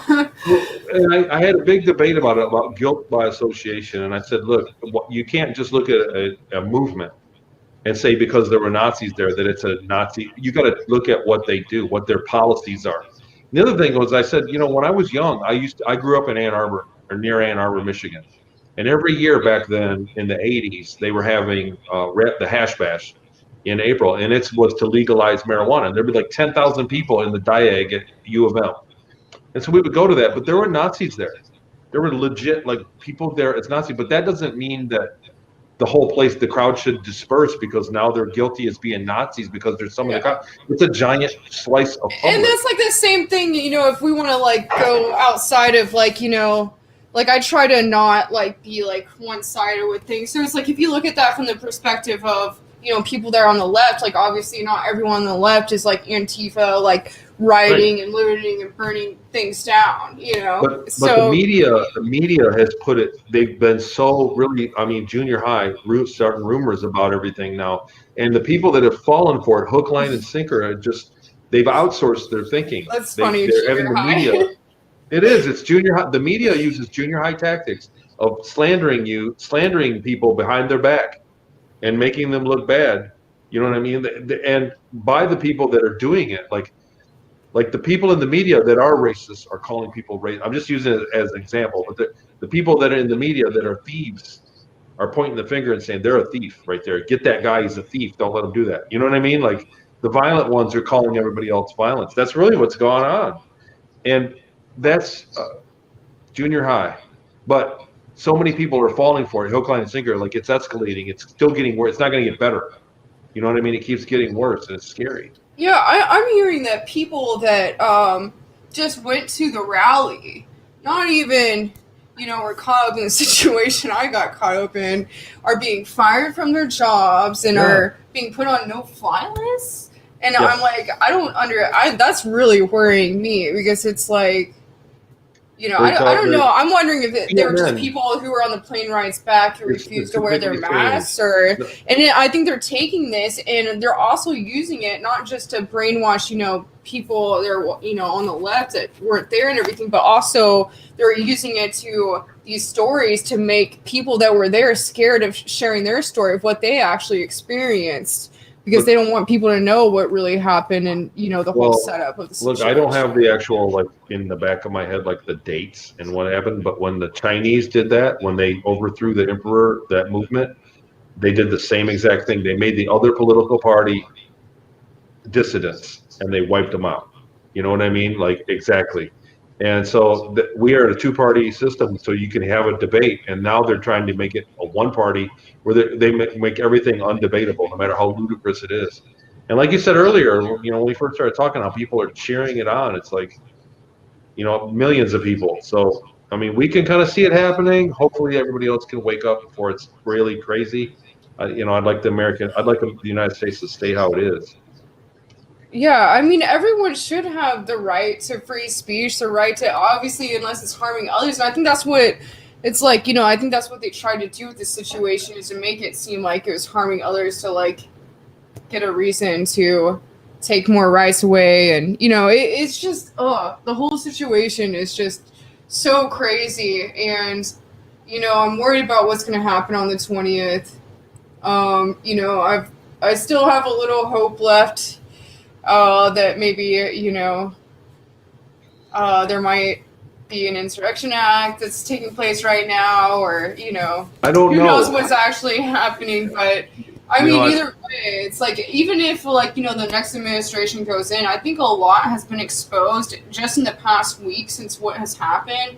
I've actually had friends that are very liberal, or, and I actually consider myself liberal in the sense of, what a true liberal really, what the original definition of a liberal, and I've had a lot of people from the left calling me the last couple of days, telling me hey, I can't believe the censorship that is happening. And I started looking into things, and it really seems like there was a setup that happened to you guys in DC, and then they started going on about it. I actually had a friend that he runs different conferences out here, and he came to me saying all that, and it kind of surprised me. It's what they're doing, pushing this along, I feel like it's going to come back against them, even if the next administration goes through.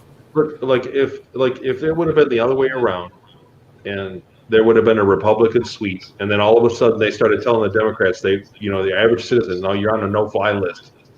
I'd be freaked out. I'd be spooked. You know what I'm saying? No matter what I knew, I would be freaked out, and they should be freaked out right now. Everybody across the board. Yeah. I mean, And then people are just out there celebrating this. I'm like, how can you be celebrating this? You have no idea. It's like the people that are out here celebrating this. It's like, have you even looked at history at all?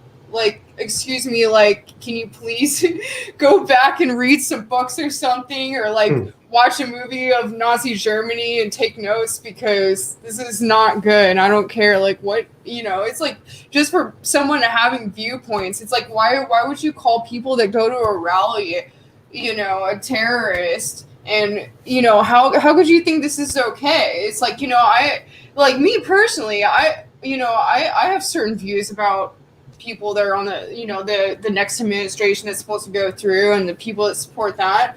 But I don't go on all their Facebook posts and attack them people do to me. And it's just it's crazy to me. It's we should all be able to have we should all be able to have our own views, our own opinions, and we should respect that about each other.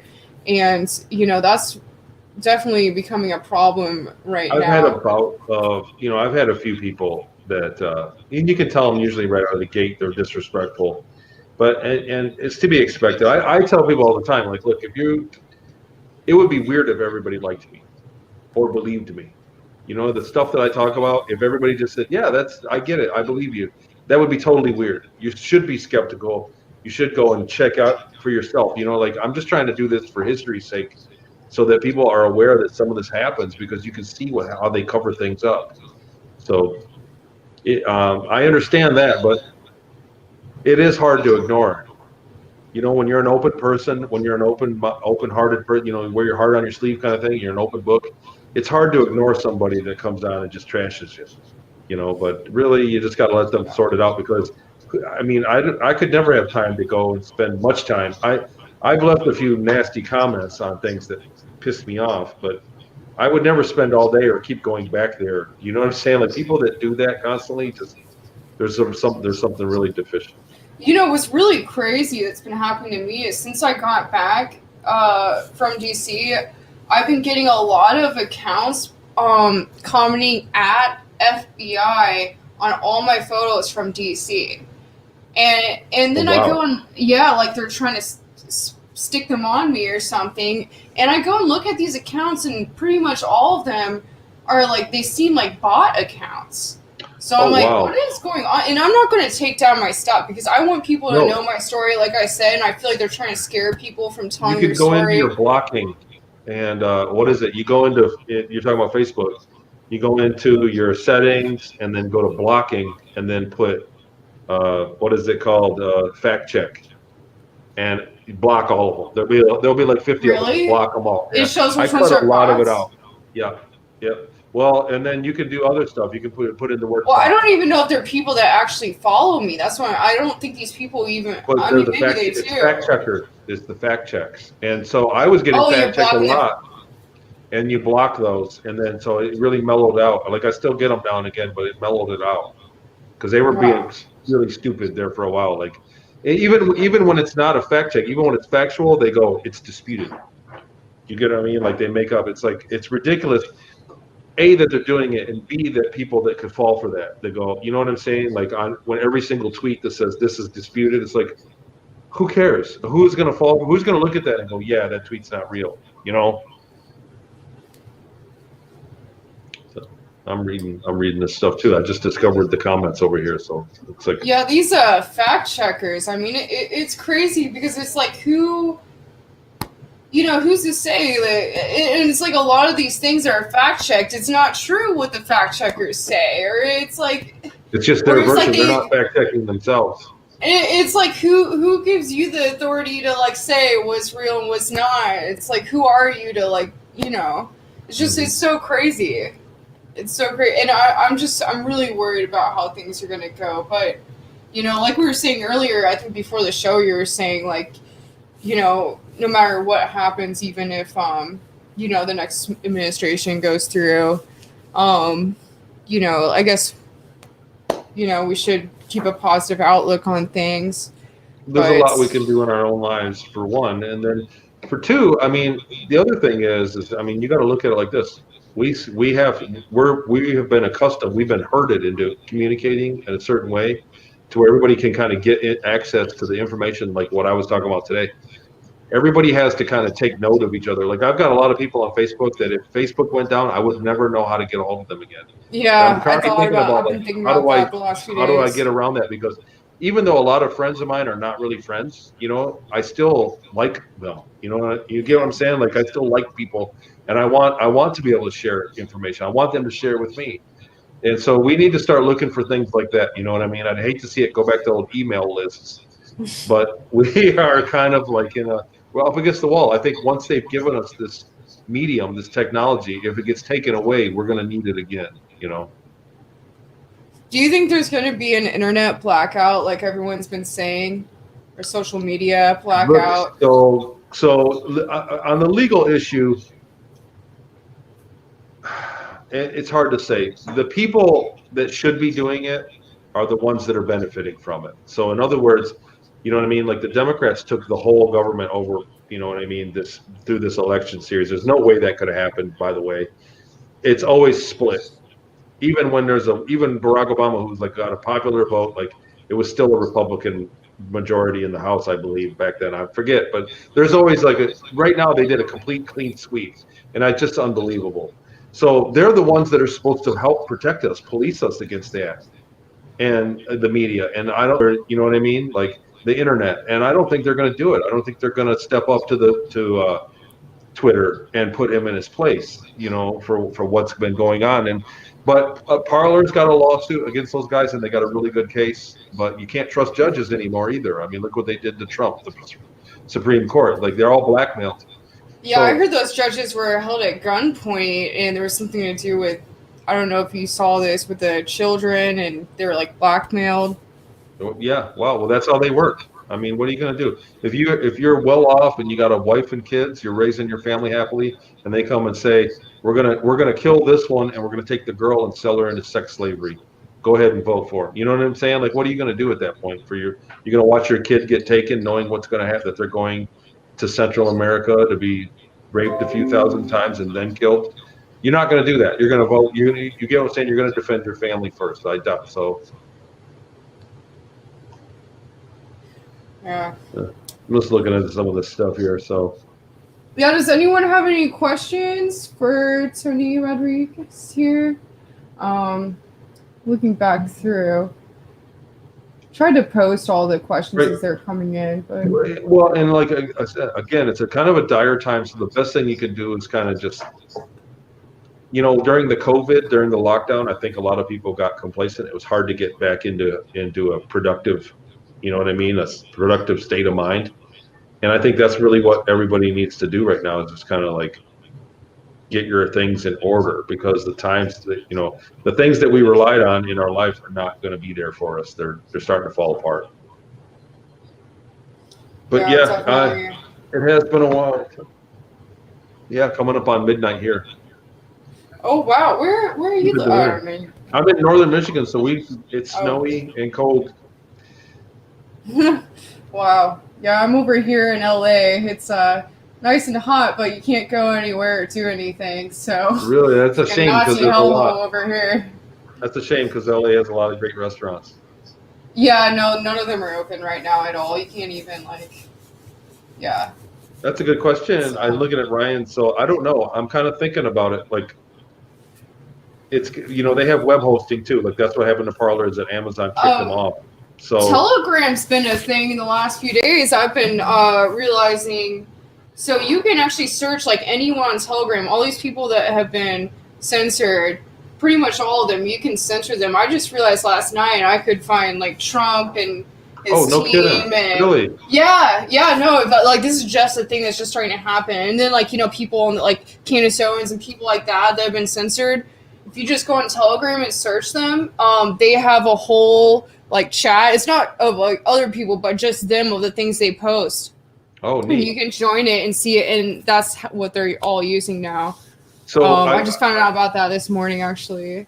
Trump says he's going to make a network. You know, they have to make it from the ground up, their own web hosters and everything. So it's expensive. It's not something that's like free to do. But so I think there's things that are going to be coming.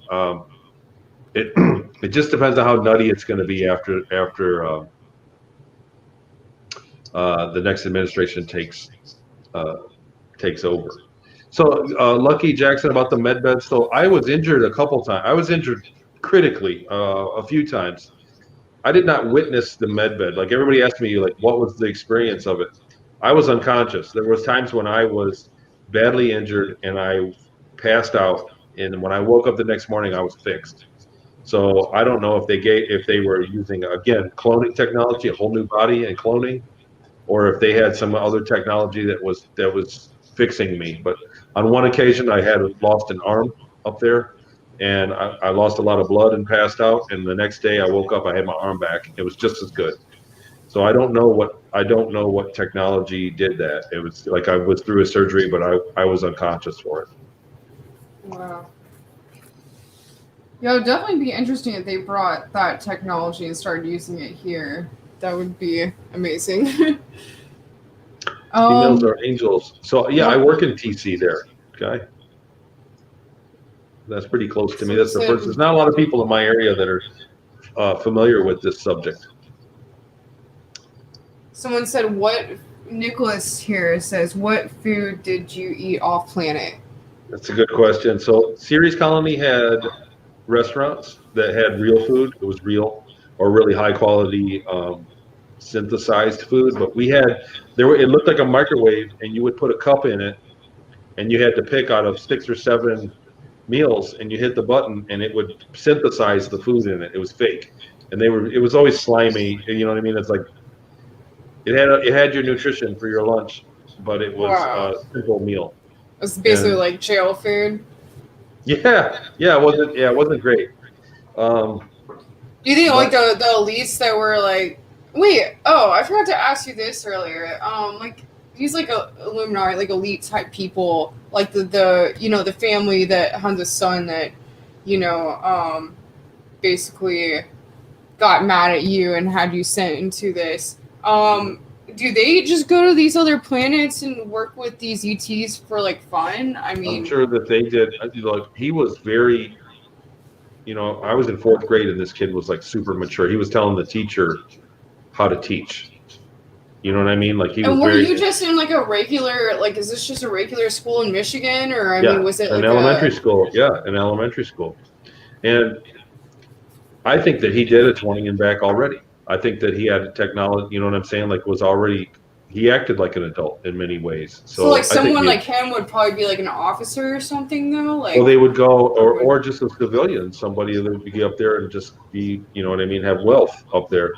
But he also had his memories. Like not everybody gets their memories erased when they put them back.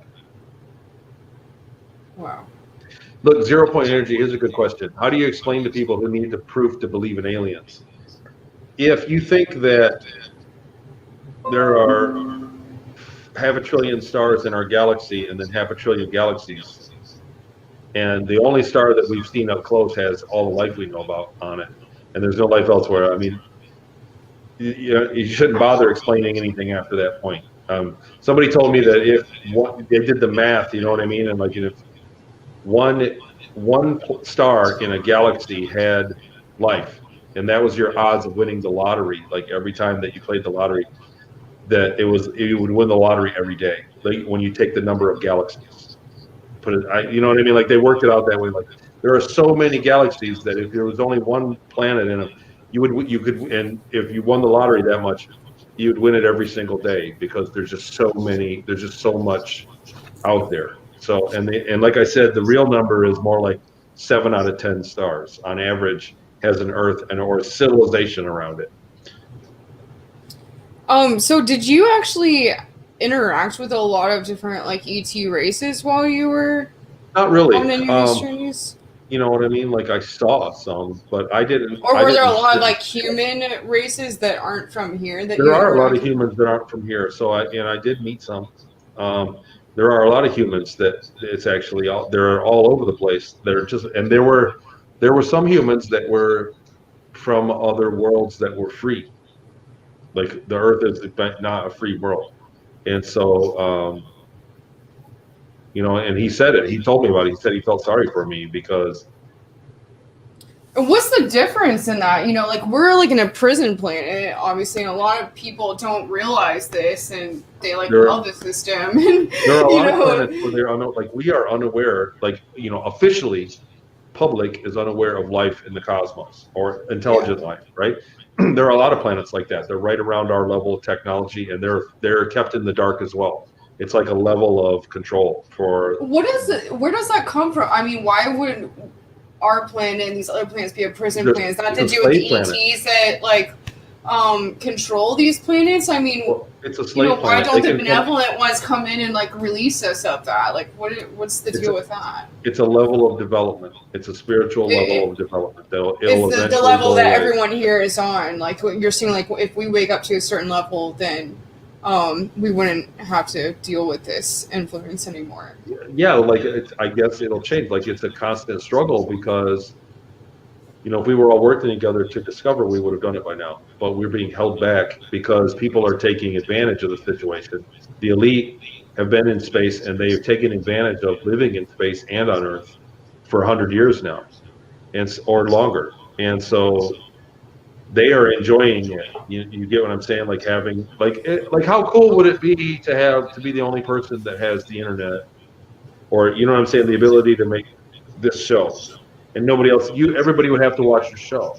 Do you get what I'm saying? Like that's what they have.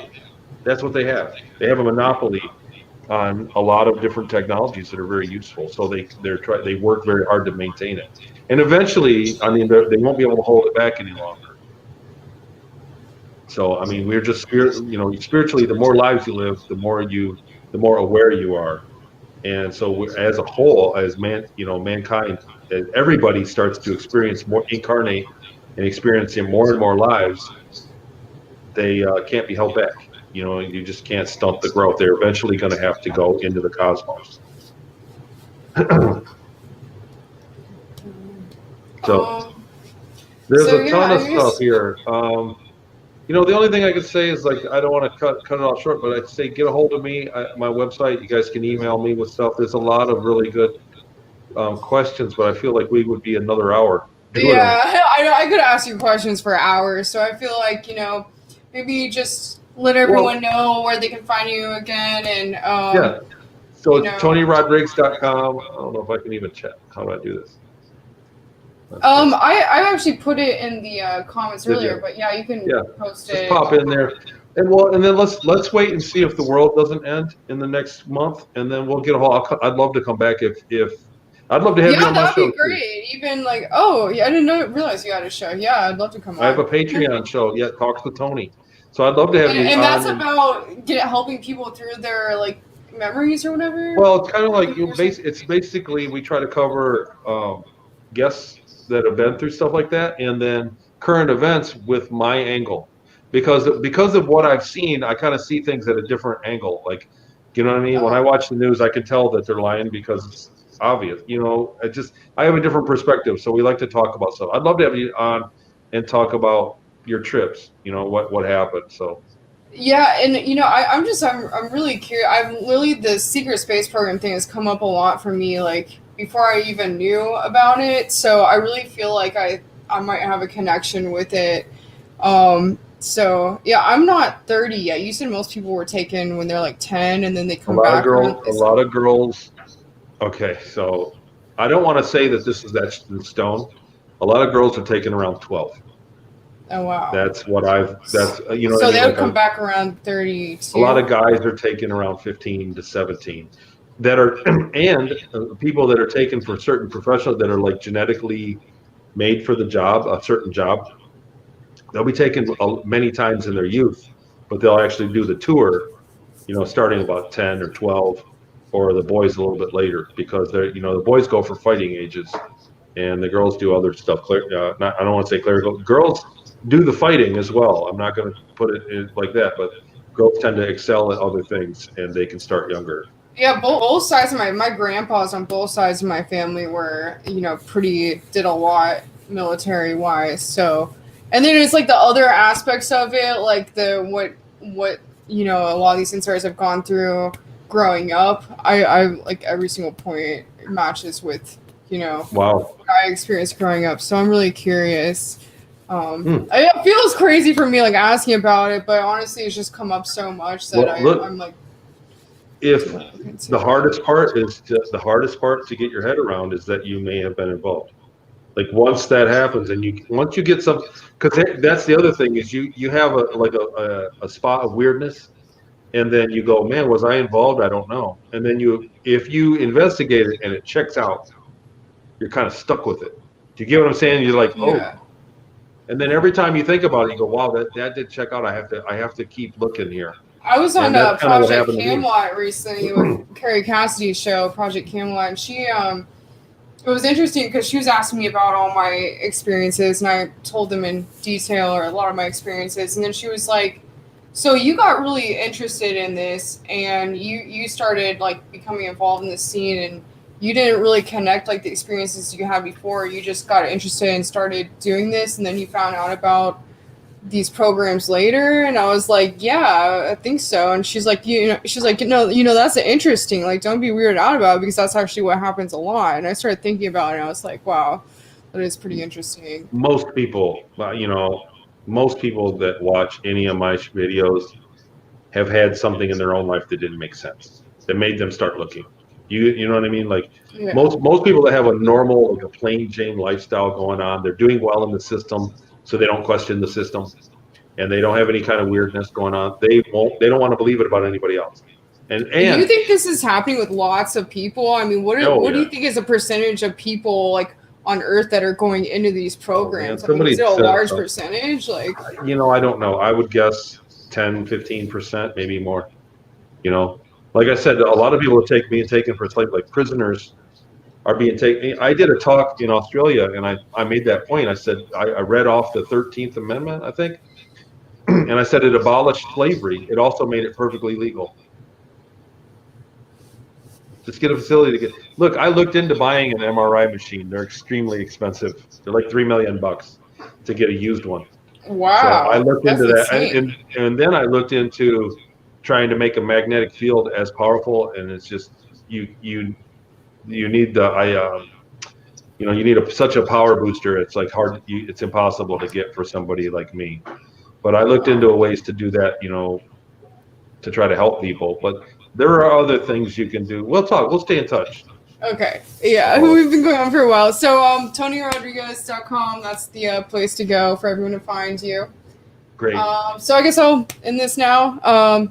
So thanks everyone for being here again on another episode of Apollo's Odyssey. I definitely enjoyed having Tony on here. I've always been interested in the secret space program, so I would love to have more insiders on. This was definitely a fun experience. So make sure you get in contact with him if any of anything's come up for you during this.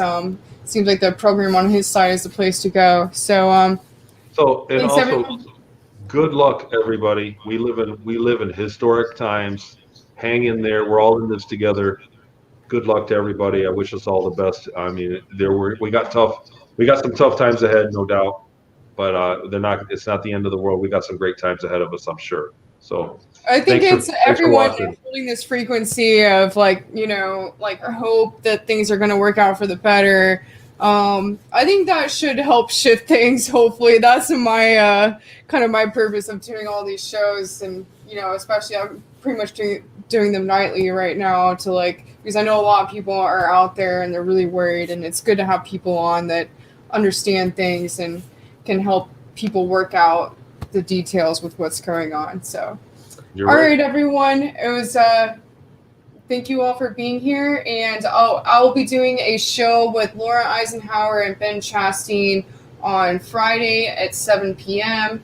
I may be on Beyond Mystic with Jean-Claude on Thursday, but besides that, nothing going on tomorrow. Might bring something up later, but definitely be on the show Friday, 7 p.m. Pacific with Laura Eisenhower and Ben Chastain from Edge of Wonder. All right, thanks, everyone. Over and out. See you later.